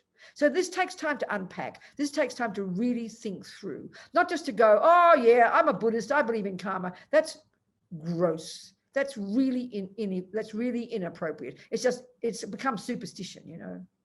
It's like saying, I believe in botany. What good is that? How does it help you? You got to know the details. And the details are all in the text. It's all there for us if we want to study it. If we think we're trying to be Buddhist, we need to know the details. Otherwise, it's just superstition. It's just fear, based on fear, you know. It's just rubbish. It's just intellectual laziness, you know. And we don't have to like it or even accept it. We are the boss. It's very interesting. So that was my long answer to you, Arlene. All of that was answered to you. Anyway, so Thank you so much. Unpack all this in the weekend. 8 at 6 o'clock, 5 o'clock, another hour yet. Okay, good. Go, Teresa. More questions?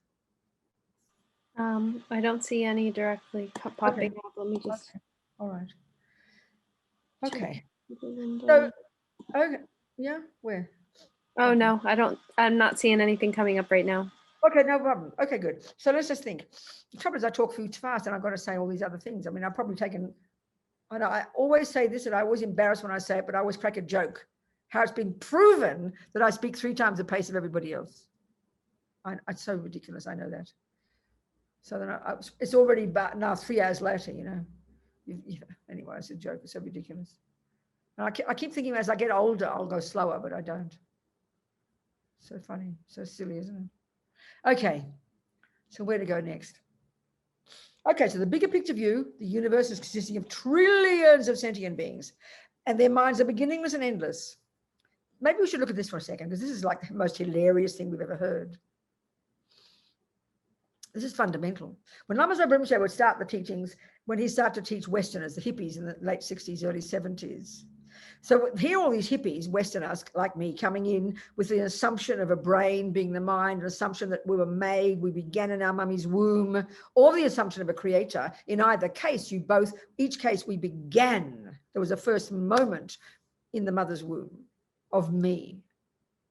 But so the Buddha's idea of there being consciousness, which isn't physical, that is beginningless and endless and doesn't come from another person, is a very wacky idea for us. So Lama Zopa would always start, when he taught this whole packaging of Buddha's teachings, he would always start with describing this characteristic of the mind, which again is a fundamental point in all of Buddha's worldview, that first, consciousness or mind, these words are synonymous, which is a word we use to refer to our thoughts, feelings, emotions, unconscious, subconscious, instinct, intuition, the entire spectrum of our inner being. There's no other component called spirit or soul. You could argue loosely that our subtler level of mind, if you like, you know, subtle consciousness, that could be the equivalent, if you like, but it's not really accurate, but it's enough. Then that's our assumption. So the Buddhist view is that your mind's got this entire spectrum of your inner being. Second, it's got much subtler levels, I mentioned this before, of cognition, which we are able to access when we get single-pointed concentration in this ingenious technique these Indians invented called shamatha, single-pointed concentration, calm abiding, that the world is now very familiar with, you know. that this consciousness of ours, and this is the biggest shocking point, arguing with this idea, either if you're a Christian or a Muslim, you began when God put the soul there. Generally, they say, I think in Christian terms, you begin at the first second of conception. I've heard the Jews say that God puts the soul there several months after conception, which is why they would say at a certain point before that, to have an abortion is not killing a person. I don't know what the Muslims say. So there's different views, isn't it? So the Buddha's view, and then the other one is if you're a materialist, you're only the egg and the sperm. That's it. There's nothing more. Your mummy and daddy are your creator. So there's very clear that when you track yourself back, if you're a materialist, it's to mummy and daddy, and the first moment of you was conception. And the Christian view is that you track yourself back to a creator, and the first moment of you was when God put the soul there in the egg and sperm, simply speaking. So in both cases, at least you agree on one thing, that I began in the mother's womb. Well, not for the Buddha, that's all. He's got a different view, you know, a different observation. He says that conception, indeed, in the mother's womb, generally speaking, there are variations of this, generally speaking, conception is when the consciousness, my consciousness, coming from before, at a subtler level, obviously, found its way due to past karma. And this was triggered, like I told Eileen, at the time of my pap's death several weeks before. I programmed myself from my own past karma. I had very strong history with this particular mummy and daddy, you know. This is from maybe 52 lives ago, whatever. This was all programmed before I even died. And when I die, I go to this intermediate state, like a dream state. And then mummy and daddy hop into bed and I go running like a magnet and I leap in, my very subtle consciousness jumps in and joins the egg and sperm. And that's the beginning of Robina. So where you track back the egg and the sperm, mummy, daddy, grandpa, no problem. Where you track back your consciousness with your thoughts and feelings and emotions and psychosis and love and kindness, not to them, to your own self, baby. It's not a very difficult concept. It's just it's so shocking if we're not used to it, you know. That's all. And so then you think, well, when did it all begin? One of our commonest questions is, where did it begin? We love that question. And you've got to ask, why do we ask that? Because there has to be an assumption in our mind that there is a first moment. This is a big deal for the Christians, apparently. Whereas, I mean, even like in materialism, we're looking for the first Big Bang, aren't we? We're looking for the Big Bang. We're looking for the main cause of the Big Bang. Well, I remember his holiness, with all his discussions with scientists, and I'm just paraphrasing here. He said, Big Bang, no problem, just not the first Big Bang, that's all. So this is the Buddhist view. And then the Christians had this big discussion of the first cause, even capital F, capital C. And this long discussion how it's possible that there can be an energy called God that isn't caused, that has no cause, that is the first cause. Well, Buddhism absolutely debates with that. I mean, this is why in the Tibetan monastic university system, based on the Nalanda monastic university system in India, hundreds of years before, this stuff was debated in immense depth. And these Indians before had this incredibly rich system of philosophy, not just sitting there watching their navels, you know, about the nature of the universe, the nature of reality, which is what we think we invented when science came along. So arrogant.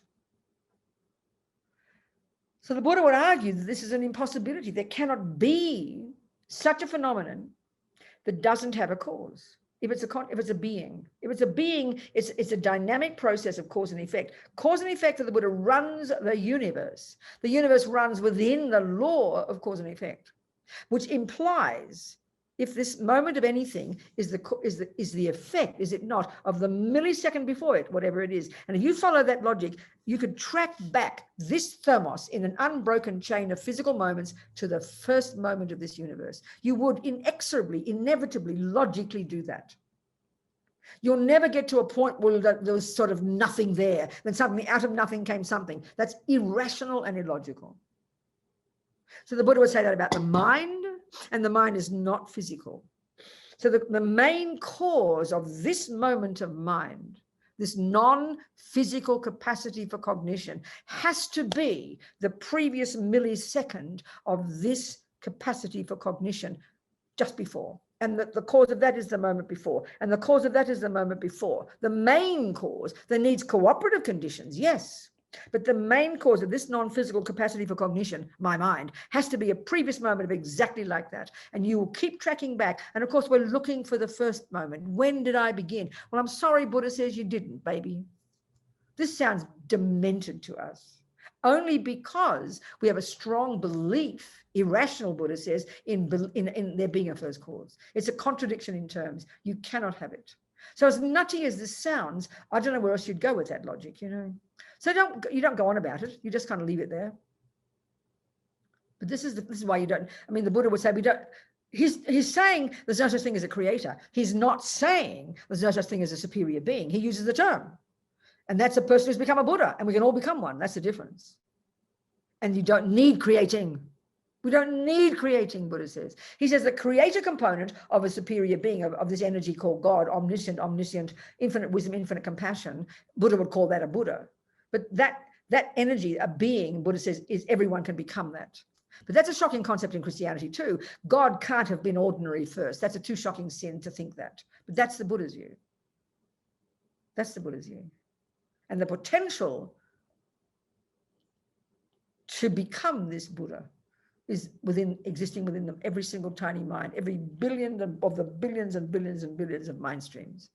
All the Hitlers, all the Mother Teresas, and all the others in between, and all the other beings in the other realms of existence as well. That's Buddha's view. Huh.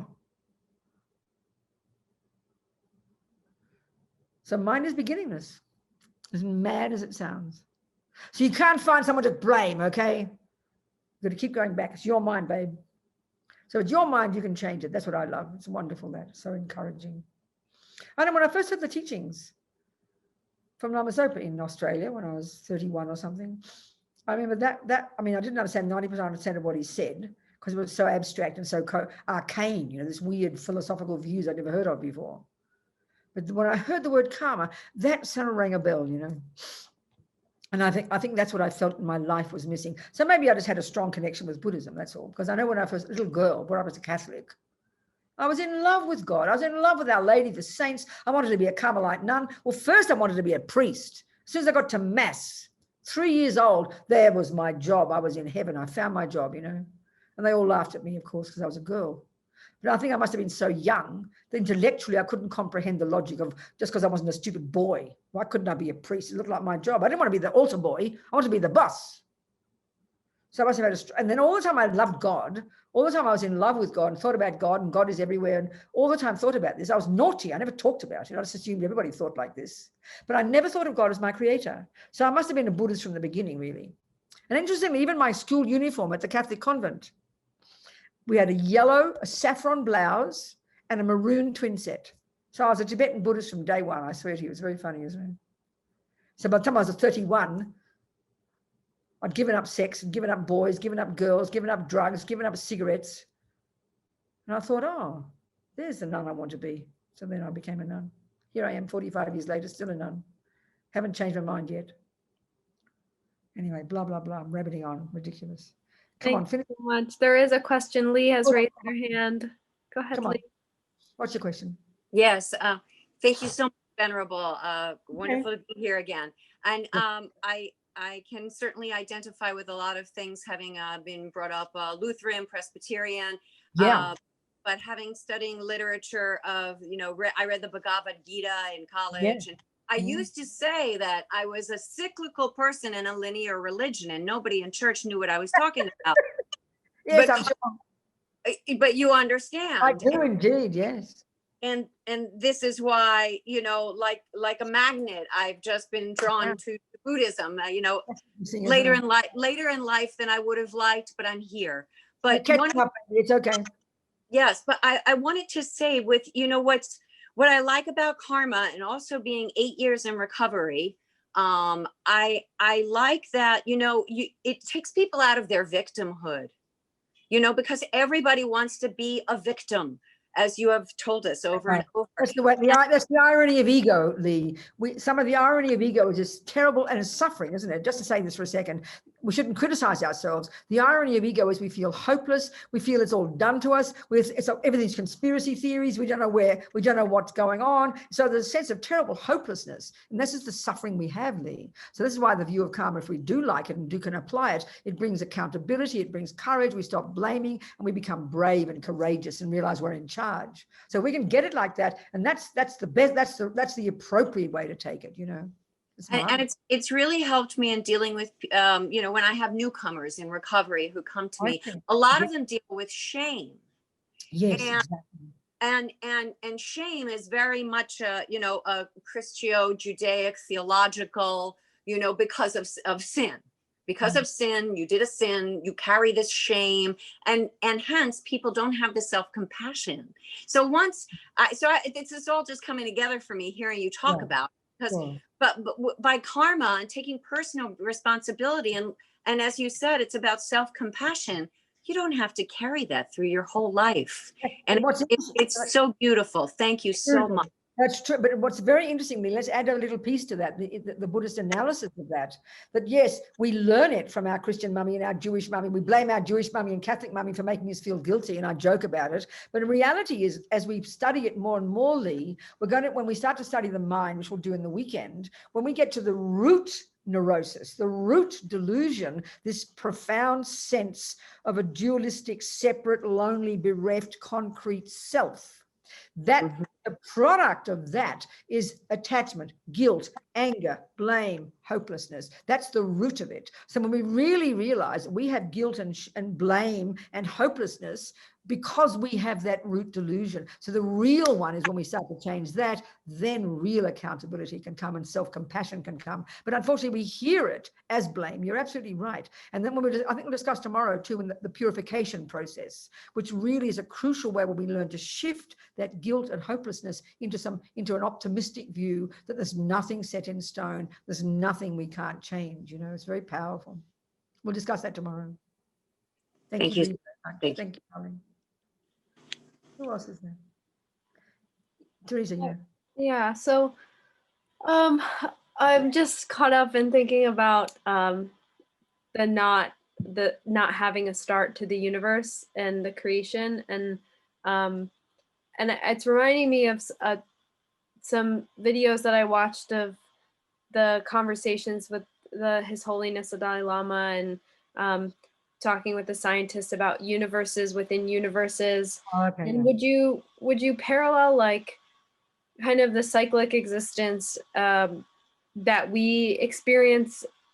Do Buddhists say that it's kind of that's happening on a broader scale, on a bigger scale within the universe? I don't quite understand. It sounds a bit cosmic to me, Teresa. Can you keep it kind of more simple and ask me the question what you mean? Because I can't conceptualize what you're saying. Yeah. I can just tell you the Buddhist view, and you can decide if it's what you're saying. Shall I do that again? Yeah, sure. Yeah. I mean, you know it already, but I don't know all those views, so I can't answer to those. But I can just give you the straightforward presentation, which I've sort of presented roughly, that we talk about the cycle existence. Buddha means by that we go from one life, the lower realms, to the animal realms, to the human, up to the gods, down again. So we go around in a sense of this cycle of rebirth. But there's no meaning there that it's literally cyclic in the sense of there's no beginning and no end. It's more like cause and effect, which is linear. So the simplest understanding we have of cause and effect, isn't it? That we know that the present is the word we use for now, past is the word we use for before present, and future is the word we use to after present. Would you agree with that? And we know very well that if you track a flower, if you track the cup you're making, if you track the building you're building, everything is the gradual process of putting the causes together. It builds up and then it disintegrates again. That's the universe. Would you not agree? So even when the scientists are looking back, I don't know enough about all the things you're saying, but even we have to go back in time. We go back yesterday, the whole way we structure our concept of time in the human realm. Now, I don't know all the physics answers and all those fancy people, but in the simplest sense, it is linear. You go back and back and back and back. And then when you die, you go forward, forward, forward, forward. So the simplest sense, without anything cosmic, without anything about emptiness or the higher views, there's past and present and future. So the Buddha is telling us there are trillions of sentient beings, mind possessors, consciousnesses, and at this moment in time, each one of us, trillions of beings, is experiencing something, and that something is the fruit of a seed, and by definition, a seed was planted before, and then that was the fruit of a previous seed. So by definition, if you take this simple linear concept of cause and effect and seeds and fruits, how can you, simply speaking, how can you find one that didn't have a previous cause? Just speaking in ordinary language, which is what for conventional reality is all about. It's not a possibility. It's just not a possibility, Buddha says. So then necessarily we have to conclude in this linear conventional sense that whatever exists now, and as far as the Buddhist view as the universe is concerned, and this is especially in the Vajrayana, you've got physical matter, and still they describe it in terms of the 4 elements. That hasn't changed. And you've got minds, and this matter is beginningless, and this minds are beginningless. That's it. Gotcha. And they're also, from the Mahayana point of view, and this is a major difference in all the different Buddhist analyses, that the Buddhist view is that when you become the Mahayana Buddhist view is that when your consciousness is fully perfected, when you've rid all the mind of all the causes of suffering, and you've now perfected your mind, you're completely free of all delusions, and you have perfect wisdom and perfect compassion and blah, blah, blah. You're now a Buddha. That consciousness is also endless. So you'll be endlessly manifesting in different bodies throughout universes for as long as suffering exists. Now, if you're a Hinayana Buddhist, a Theravadan Buddhist, there are many interpretations in Buddhism. They will say that when you have achieved your own nirvana, your liberation, when you've cut the root of suffering and its causes, and you've perfected your mind, not to Buddhahood, just the first stages, when you die in that life, there's not a skerrick of you left. That's a very Australian word, English word. There's nothing of you left. You have finished. Even the goodness goes. And His Holiness laughed one time and said, we Mahayanists have a problem with that. So there's different interpretations in Buddhism. Mm-hmm. Yes, Rhiannon, talk to me. Yeah. Yes, my question then, I guess, would be, so Shakyamuni Buddha, his consciousness is still around. It's just has to be, can't not be. Of course it is, absolutely. But it's for whatever reason, interestingly, yeah, no, of course it has to be. There's no mind that can ever cease, ever. And if it's a Buddha mind, it is spontaneously and simultaneously manifesting in millions of forms in all the universes for the sake of all sentient beings all the time. It's just that we don't see it because we're stupid, we're ignorant. Yes, exactly. Yes. Is that fine, or you're content with that? Good, okay. Any other questions? It's 8:26 in New York, 6:26 for me in New Mexico. We'll carry on the weekend if you want to come. William about to say something? Yes. What, William? Tell me. In this view, how did it come about that I chose the path, the Buddhist path? How did that? Good, perfect question. So, okay. Even the word choose, William, is a bit intense. It's more like an evolutionary karma's a bit, so this is a cliche way to put it. Karma, William's own karma is his own personal evolution, if you like. So so if you think of your life, William, as your garden, I like the analogy. Everything in your life is your garden. And remember before, the first thing is your humanity. The second is your tendencies. And this is the crucial point to your question. The third is how you're seen and treated by others and the way things work for you, whether you're rich or poor or fat or thin, on the bank nice to you, the people ugly to you, and even the physical world, how it impacts upon you. All of this is the fruit, are the seeds, are the fruits in your garden. All the suffering bits are the result of your negative actions, and all the good bits, including your good tendencies, are the fruits of your past. So the crucial one, the simplest one of your own tendencies, why are you good at piano? Well, I mean, it's almost the answer is too simple. It's because you've done it before. Why do you even supposedly choose, or why do the conditions all come together for you to choose? Yes, the conditions come together because, one, you have a tendency to want to practice a spiritual path. And they're not just having that tendency. You could have a tendency to play music, William, but if you've got lousy karma, you'll never meet a music teacher. You'll never even meet a piano. So it'll be frustrated within you. But you've not only got the tendency to want to be a good person, you also meet the teachers, you meet the path. So all the conditions came beautifully together. And that's from your very strong virtuous karmic imprints in the past, your tendencies. You're now reaping the results of your past virtue. And just the same as if you're asking me, why do I choose to kill? Exactly the same answer. You with me, William? So I can't take credit for it? You totally take credit. That's the point. Totally take credit, because you've got your garden full of veggies right now. You got a garden full of veggies. You completely planted every one of those veggies, William. It is totally your garden. Yes, take responsibility. But just, you weren't called William before. You're probably Mary or Fred or Robina II or something. But the continuity, William, the river down here is called William, and before that it was maybe Mary, but the same continuity of mind. The fruits of the past are now ripening in the present. There's a continuity. There's no there's separate. You're not William. You weren't, you're a girl in the past life. Now you're a boy, whatever you are. But the continuity is the consciousness, and those seeds brought with you. Nothing ever goes astray, and now you're ripening. You're reaping the benefits. Okay, something like that. Speaking simple words. Robina, there's a question that's come through. Yes. In the Buddhist view, how does having or not having children relate to karma?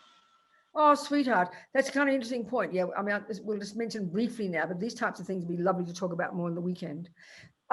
It all depends on, whether, okay, put it this way, whether or not that's a suffering experience is whether or not you want a child. Now, I never in my life for even a millisecond, it never arose in my mind to want a child. So my not having children is totally fine for me. I don't even think of not having a children. It's not even relevant to me. Whereas if someone else wants a child, but you can never get one, that's where the pain is. And this is a terrible pain for some people. So the pain is because you desperately want a child, but the conditions aren't there. In other words, the main condition is, well, no, there can be several conditions. Maybe your body doesn't work. Maybe the right components in your body. But the really major one would be maybe there's no consciousness at this particular time with whom you have a karmic connection to come to your womb, That's why even people have many miscarriages. One of my sisters had 7 miscarriages. The condition was physical, but that means in her case, these little consciousnesses, 7 different human beings came running to her womb like a magnet. But they didn't have the karma to last. They must have had past killing, so they died in her womb. So the loss for her was always so painful because she wanted a baby. And then even when she did have a baby, it's a different sister, never mind that, doesn't matter. So there's many things playing out there. But the pain of having a child is whether or not you want one. If you don't want one, then it doesn't matter to you, like me, So clearly the pain of it, if you want one, but they don't come, there's no consciousness there, or your body doesn't work, or they come and they die. I mean, all these different things. And all of this is to do with the different karmic conditions, It's quite complex, but it's all this natural law that's playing out. We can talk about it more tomorrow. Right. Yes, there's another question. Is there any way for someone to change their environmental or collective karma in this current rebirth? Or does it change automatically as your individual virtuous karmic seeds ripen? But this is what practice is. You look in your garden now. William looks in his garden. He's got a few weeds. He's going to clean them up, baby. And he looks in his flowers, they're a bit withered. Well, he's going to nourish them and make them strong. That's what practice is. So the practice is seeing what you want to be, seeing that you're sick of the anger, seeing you're sick of the, people being mean to you. So you realize they're being mean to you, they're lying to you, let's say, as a fruit of your past lying. So then you purify that by purifying and regretting your lying and vowing to tell the truth. There's no karma we can't change. There's no work we can't do in our garden. Now, sometimes the weeds are so strong that you can't stop them, but we just have to still keep working at it, chipping away. It's not random. It's all based on a natural law. Nothing can be random if you have a law. So the more we learn that law, the more we can learn, the more you learn the law of botany, the more sophisticated you can be in getting the best out of your garden. If you don't know botany, it's not just, we sit back and think about karma. Oh, it's all just karma. It's all just happening to me. What can I do? I've got bad karma. That's so nihilistic. That's so depressing. It's your garden, baby. Learn botany. Then you know how to change it. This is what's marvelous. This is what practice is, And you're sowing seeds for the long term as well. It's really powerful. That's what practice is. That's why you can't, if you're saying you're a Buddhist, you've got to learn about karma. I'm not trying to be fundamentalist here because it's a fundamental principle in Buddhism. It's a fundamental philosophy. The whole of the world is driven by this law, Buddha says, So if you want to start being in charge of your own life, honey, you better learn it and know what to do and what not to do. This is the fundamental job of being a Buddhist, It's up to us. We're the boss. No one's running us. No one's running the law of karma. There's no conspiracy theory out there. Someone secretly got a plan and hasn't told us, which is what conspiracy theories are, It's ridiculous. Oh, I kept thinking we were finishing it at the half hour. No, it's not. I'm not trying to run away. I'm just looking at the clock. We've still got 30 minutes. My God, it feels like about 5 hours, doesn't it? I could do the whole weekend and this evening. Okay, now we're on the topic. Let's just keep going about on karma. So I was thinking we were finishing then. So, okay, let's talk more because karma keeps popping up, okay? Let's just look at it more. So first of all, to reiterate, this is Buddha and anybody since Buddha who's done this job, what they have seen to be true. You've got to take this as a given. You've got to take this as a given because that's the Buddha's analysis. Buddha's not a creator. It's not from revelation. There are different levels of Buddhism you can get from revelation. When you're in touch with, when you're a highly evolved tantric yogi, you can meet the Buddha at a subtle level, no question. But the fundamental truths of what Buddhism is coming from the Buddha's own direct experience, and he's presenting it. He's not asking us to believe it. He's not shoving it down our throat. He's telling you this is true. This is a really good point. He is saying this is the truth, but he's allowed to say that. Everybody's allowed to say that this is the truth, but you've got to show your methodology. You can't. We just think you can make it up. This is nonsense. You know, Einstein is telling you this is the truth. If he's not speaking the truth, we want him to shut up until he's certain, isn't it? He's not just saying, well, I think relativity is right. You can decide. That's pathetic. We hope he only opens his mouth when he's got certainty, you know. Buddha's the same. So that's why it's so important to read valid literature, because there's so much junk with respect published in the modern world, because we assume religion, anybody can think what they like, anybody can say what they like. You know, this is very, very arrogant, actually. This is our materialist view about religion. We don't treat religion seriously, you see. But this is why it's so crucial. Whenever you hear Dalai Lama teach, they're always referring to the lineage, referring to the past teacher, this past one, the past one, the past one. This is very powerful because it gives you some validity. The Christians will do the same, and you don't have to believe it, but you check the one that you want to study and you study it. And the point is, the proof of the pudding is when you prove it for yourself. And that's one step at a time. So don't be impatient, you know. You can prove karma when you have got single pointed concentration. Now to get that, you've got to give up sex, drugs, and rock and roll, probably become a monk or a nun, do lots of practice, lots of purification, then go to the mountains, metaphorically or actually, and work for several years, and you will get shamatha, and you will then have clairvoyance, and you'll be able to see the past and the minds of others and the future. And then you keep growing that. And Buddha says we've had that in countless lives, actually. That's when you can prove it yourself. That takes a lot of work, but it's all there. The techniques are all there, you know. So one step at a time, one step at a time, one step at a time. So in the beginning, of course, it's your hypothesis. What else can you do with it? Until you've proven it yourself, E = mc squared is a hypothesis. Come on, for goodness sake. So, okay. The infinite number of minds, mind streams, they say, mental continuums. That's what they call a mental continuum. This continuity of consciousness, an unbroken chain of mental moments going back and back and back. And each moment in the mind that ripens in terms of our body, our tendencies, our experiences in the environment, the main cause of all of these is our past actions. It's quite an intricate presentation, you know. Buddha's botany, if you like.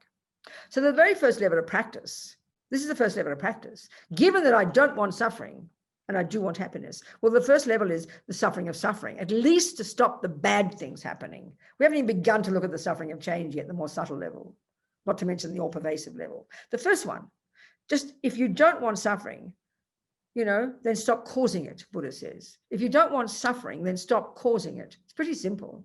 So if you don't want to be killed or be sick, then don't stop killing, please. If you don't want to be lied to or not be believed, then stop lying. If you don't want to be stolen from or not given credit at the bank or whatever, or not to be totally poor and have to work 8 hours a day for a bowl of rice, then don't steal. I mean, this almost seems too kind of cliche, doesn't it?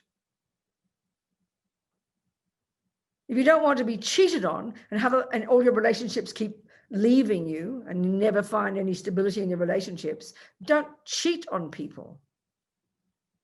If you don't want people to not believe your words, then don't lie. If you don't want people to not value your words, just think, what's that weird sound coming out of her mouth over there? That's the karma of women not being believed, words not being seen as valuable. Okay, it's changing these days. But like in some countries, you know, a woman opens her mouth What's that weird sound coming out of there? I mean, look at the karma of that, of rabbiting on about nothing in a past life, when your words are useless, the words have no value.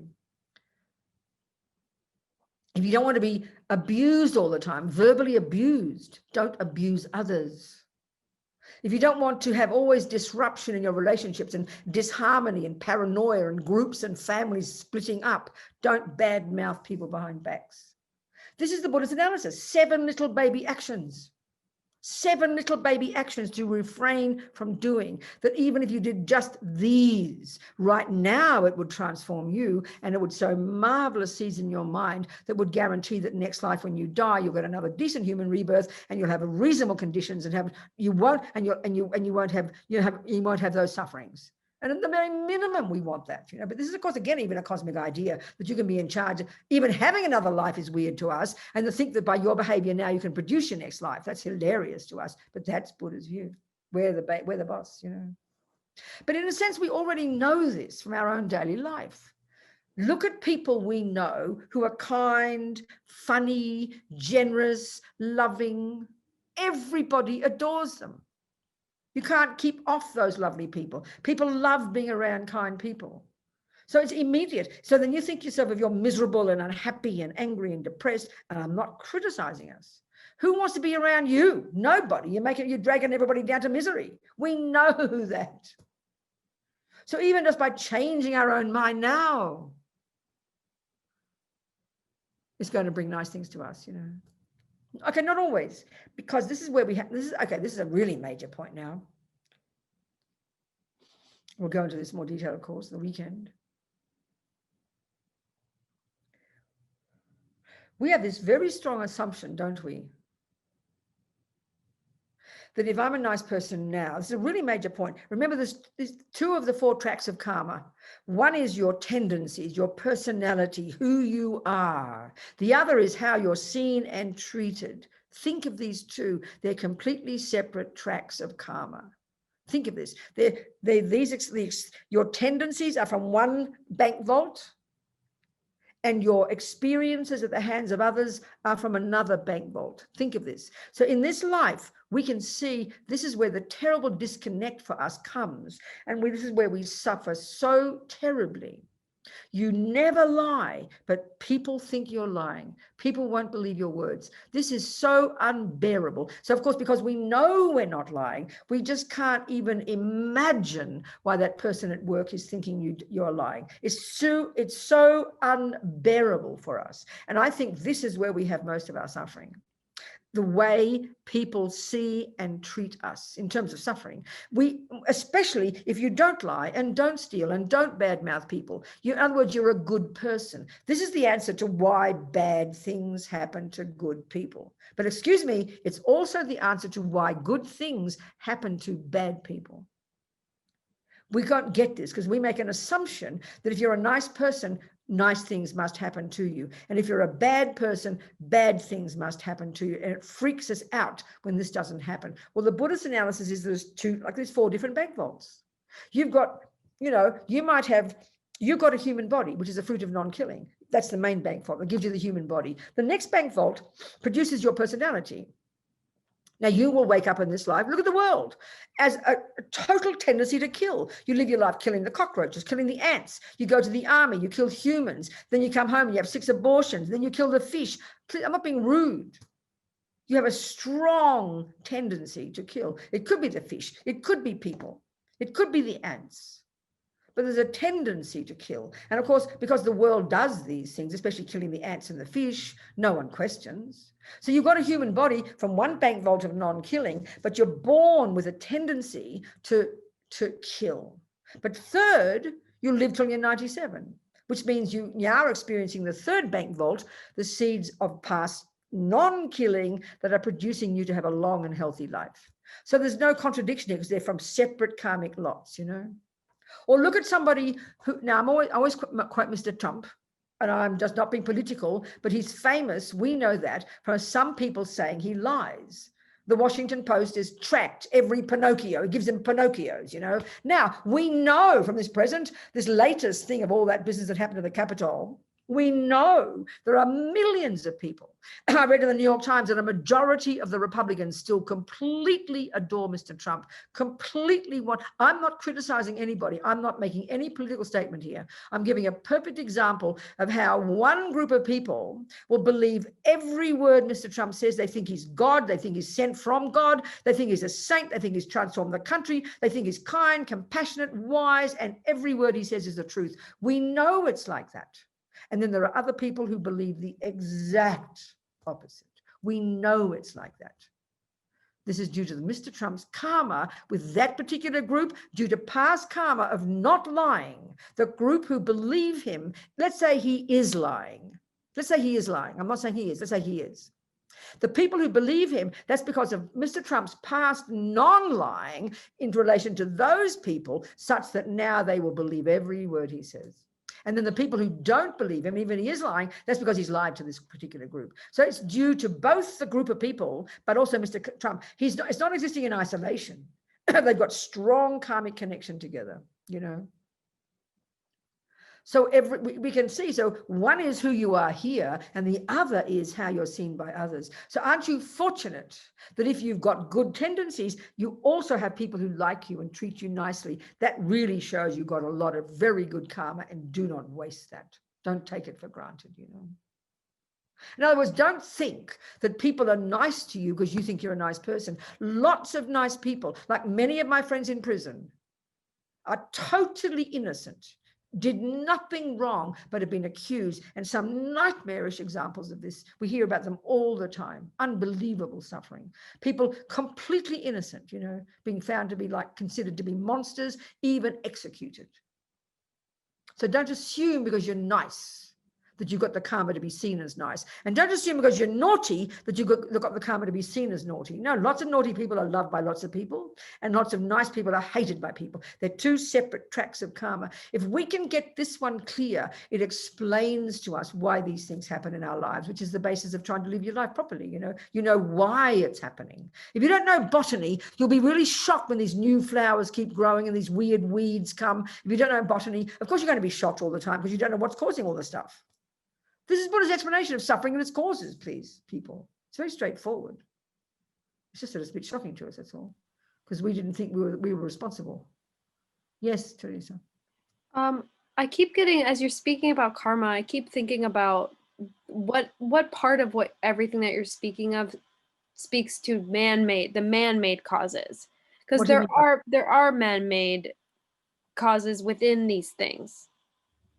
Give me one example. I understand exactly your point. Give me an example, though. Just give me one. Like I think about like how I carry personality traits from my parents. No, you don't. That's my point, Teresa. You're not listening, darling. I mean, I'm being blunt with you.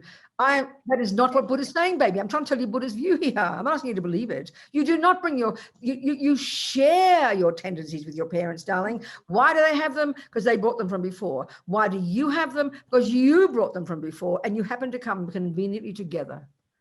Okay. That's the Buddha's answer, darling. Very clear. That's the Buddha's view to take so you can process it. That's the Buddha's analysis. These seeds that provided you with a personality were ripened were triggered before you stopped breathing in the past life, baby. Already you're programmed to have this personality. This is very clear. It's not to force it down your throat. It's giving you the Buddhist analysis so you can think about it. That's all. So my mother was a classical musician.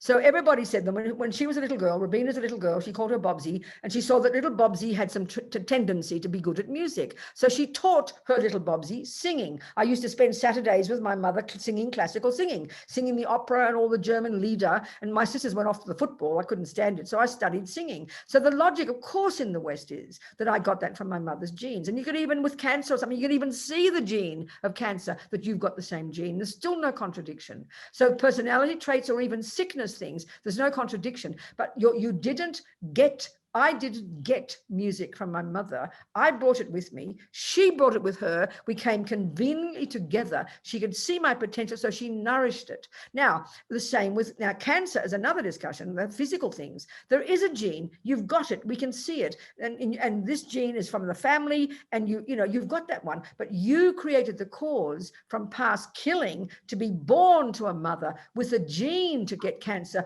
which has caused you to why you die. You see what I'm saying? It always goes back to the mind every time, to karma and the mind. Do you see, darling, what I'm saying? Yeah. My daddy was angry, let's say. So then everybody would say, oh, Robina's angry because daddy was angry. Or they'd say Robina's angry because daddy hurt her. That's also true. He might have hurt me, but I'm angry because I've got anger with me. I brought it with me. And daddy hurt me because I'd hurt him before. So there's always, it comes back to the first one. So that's why it's so good to talk about happiness instead, but we always end up talking about the negative ones.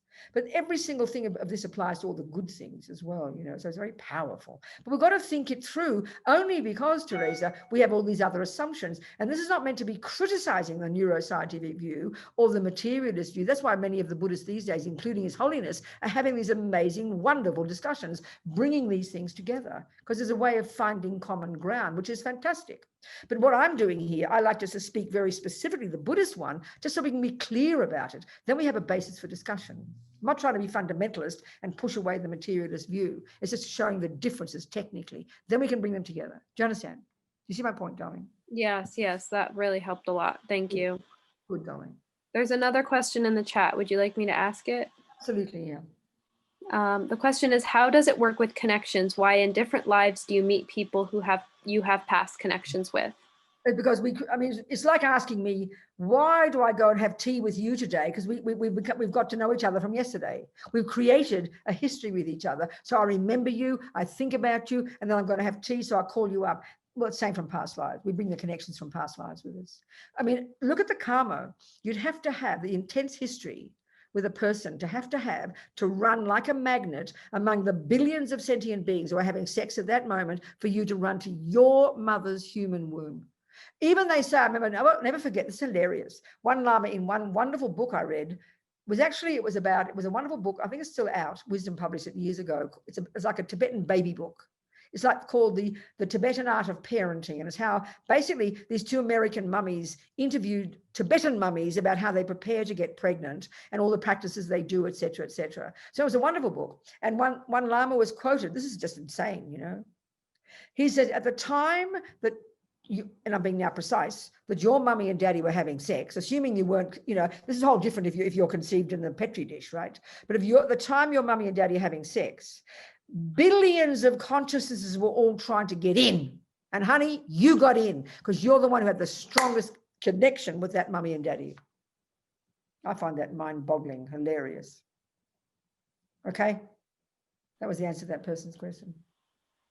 So this is the thing, whoever you meet, the rat, the rapist, the beloved, the person who gives you $1 million, it is not a random event. You have history with that person, and the experience you're having at the hands of that person is a result of your doing something like that. Simply speaking, this is the logic of this.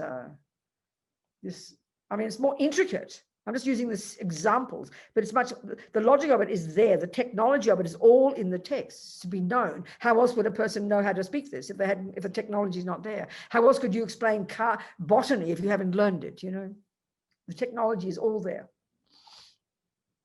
What else? Any more questions? Yeah, someone was wondering, it's kind of on a different topic, but they were wondering if you could mention the most recent or upcoming books that you've written or edited that we can look for, or ones that you'd recommend. Yeah, I edit books. I don't write them. I'd rather put my Lama's words out than my own, So then, yes, the most recent was Lama Zopa Rinpoche's book about how to help at the time of death. We worked on it years ago, and the first edition of it was published, but now a redone version is now, and it's so amazing. It's the most marvelous book. It's like a handbook. It's called How to Face Death Without Fear, and it's really how to help your loved ones die well. As Lama Zopa says, when your pet dies, when the mouse dies, when your beloved grandma dies, when they need you most is at the time of death. Like I'm implying here, the karmic seeds that determine the next life are triggered at the time of death. So it's crucial to be able to help people to die well, including the mouse, including the bird, including the ant, It's crucial. So it's an incredible book. It really explains so clearly all the different systems, the death process, the 12 links of dependent arising at the time of death. And then 2/3 of the book is practices, like 87 different practices, different mantras and practices at different stages of the process. It's extremely helpful. How to face death without fear.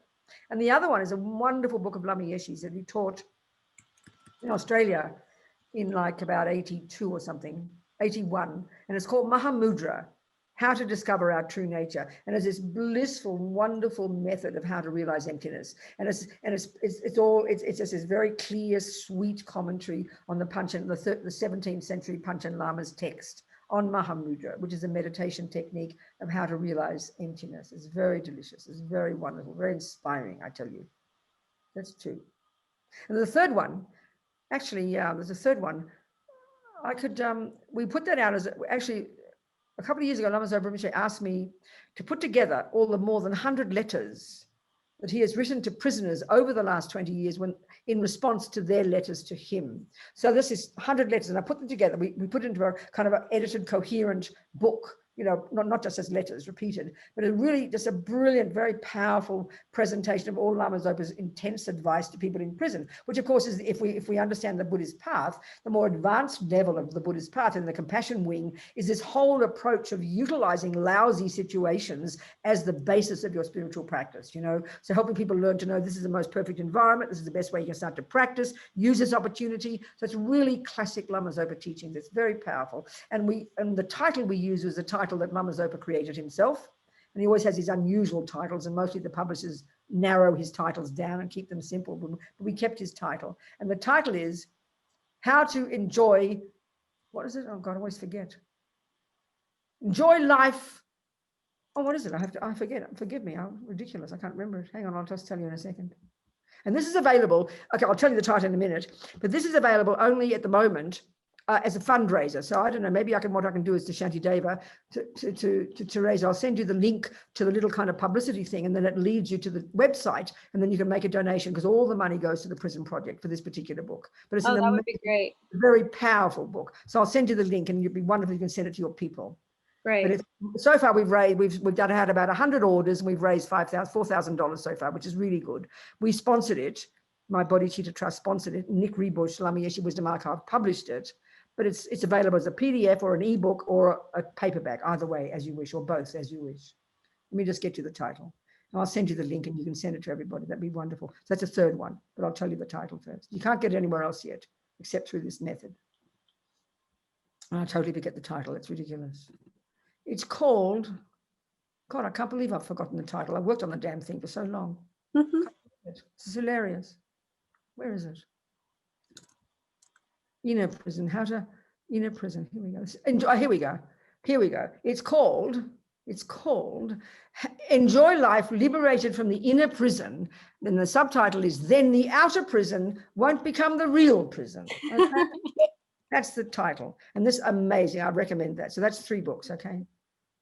All right, you people, what else? Time to go, look. Oh, there is another question that came. Darling, ask it. Can the consciousness leave a human body and a new one come in under certain conditions, like a brain trauma? I don't understand the question. I'm so sorry. So can a consciousness leave a human body and a new consciousness enter the body under the same body? Like No. Okay. In ancient times, when there's greatest yogis, the most amazingly powerful yogis, because they're so capable, they can manifest different bodies, they can do what they like. They're able to, yes, they can occupy a dead body and make it come back to life. But normally speaking, no. Once the mind has left that body turns into yuck. Not possible. Generally speaking, no, of course not. That's why the whole idea of saving your brain for later in Buddhism is like just ridiculous, you know, plain ridiculous. Not being rude to anybody, but just plain absurd, because the mind is not the brain. It's just the physical. And that's why at the time of death, when the Western, and this is where it's interesting, this book of Rinpoche's, it brings up all sorts of interesting conflicts, that, you know, at the time of death, which is the Western view, the materialist view is when you stop breathing, you're dead.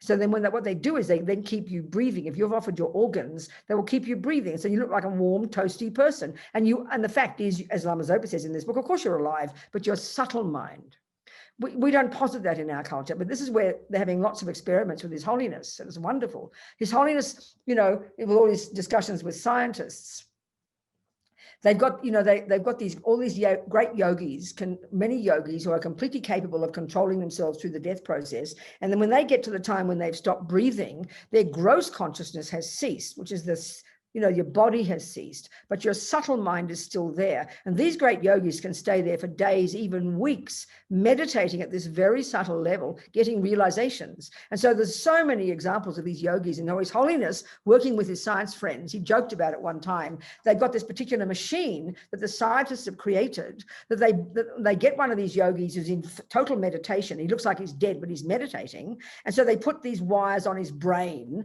But His Holiness said what happens is they've only got one machine.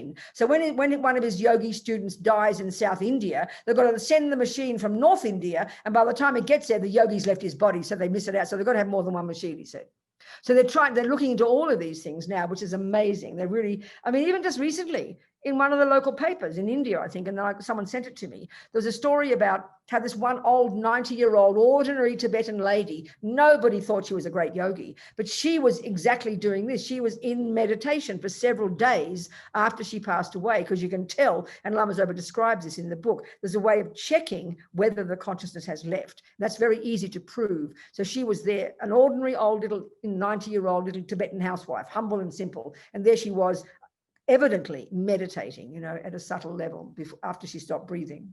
So it's a very interesting topic, And these days it's marvelous that they're discussing it, which is fantastic. It's 9 o'clock. Thank you so much. There was a quick question. Do you know when the Mahamudra audiobook will be available? Yes, I just finished it up. I just finished going to Albuquerque to read it. So it's in my voice. I don't know if you can bear that. I tried to speak slowly though. Wow, wonderful. Okay. Where can we find it? On any of the audiobook sites? Probably. I got to check with Wisdom first. It's only just finished. I don't know how long it'll take them to produce it, but we finished it about 6 weeks ago, 2 months ago. Yeah, I tried to speak slowly. All right. It's a wonderful book, though. You'll love it. It's so delicious. It's very short. It's very inspiring. I tell you, you really feel like you want to meditate after this book. It gives you great courage. Shows our potential. Okay, people. Much love to everybody. Hopefully we'll all be alive tomorrow morning and we'll see each other then. We'll carry on discussing all these interesting topics so we can think of all these techniques that we can use to help us develop our amazing potential so we can continue to be of benefit to others. That's the whole plan, okay? Never give up, sweetie pies. Jangchub, Sentrog Rinpoche, Ma Ke Panam, Ke Gyuchig, Ke Panyampa, Me Pa Yang, Gong Ne Gong Du, Pelba Shog. May compassion grow and grow in the hearts of all.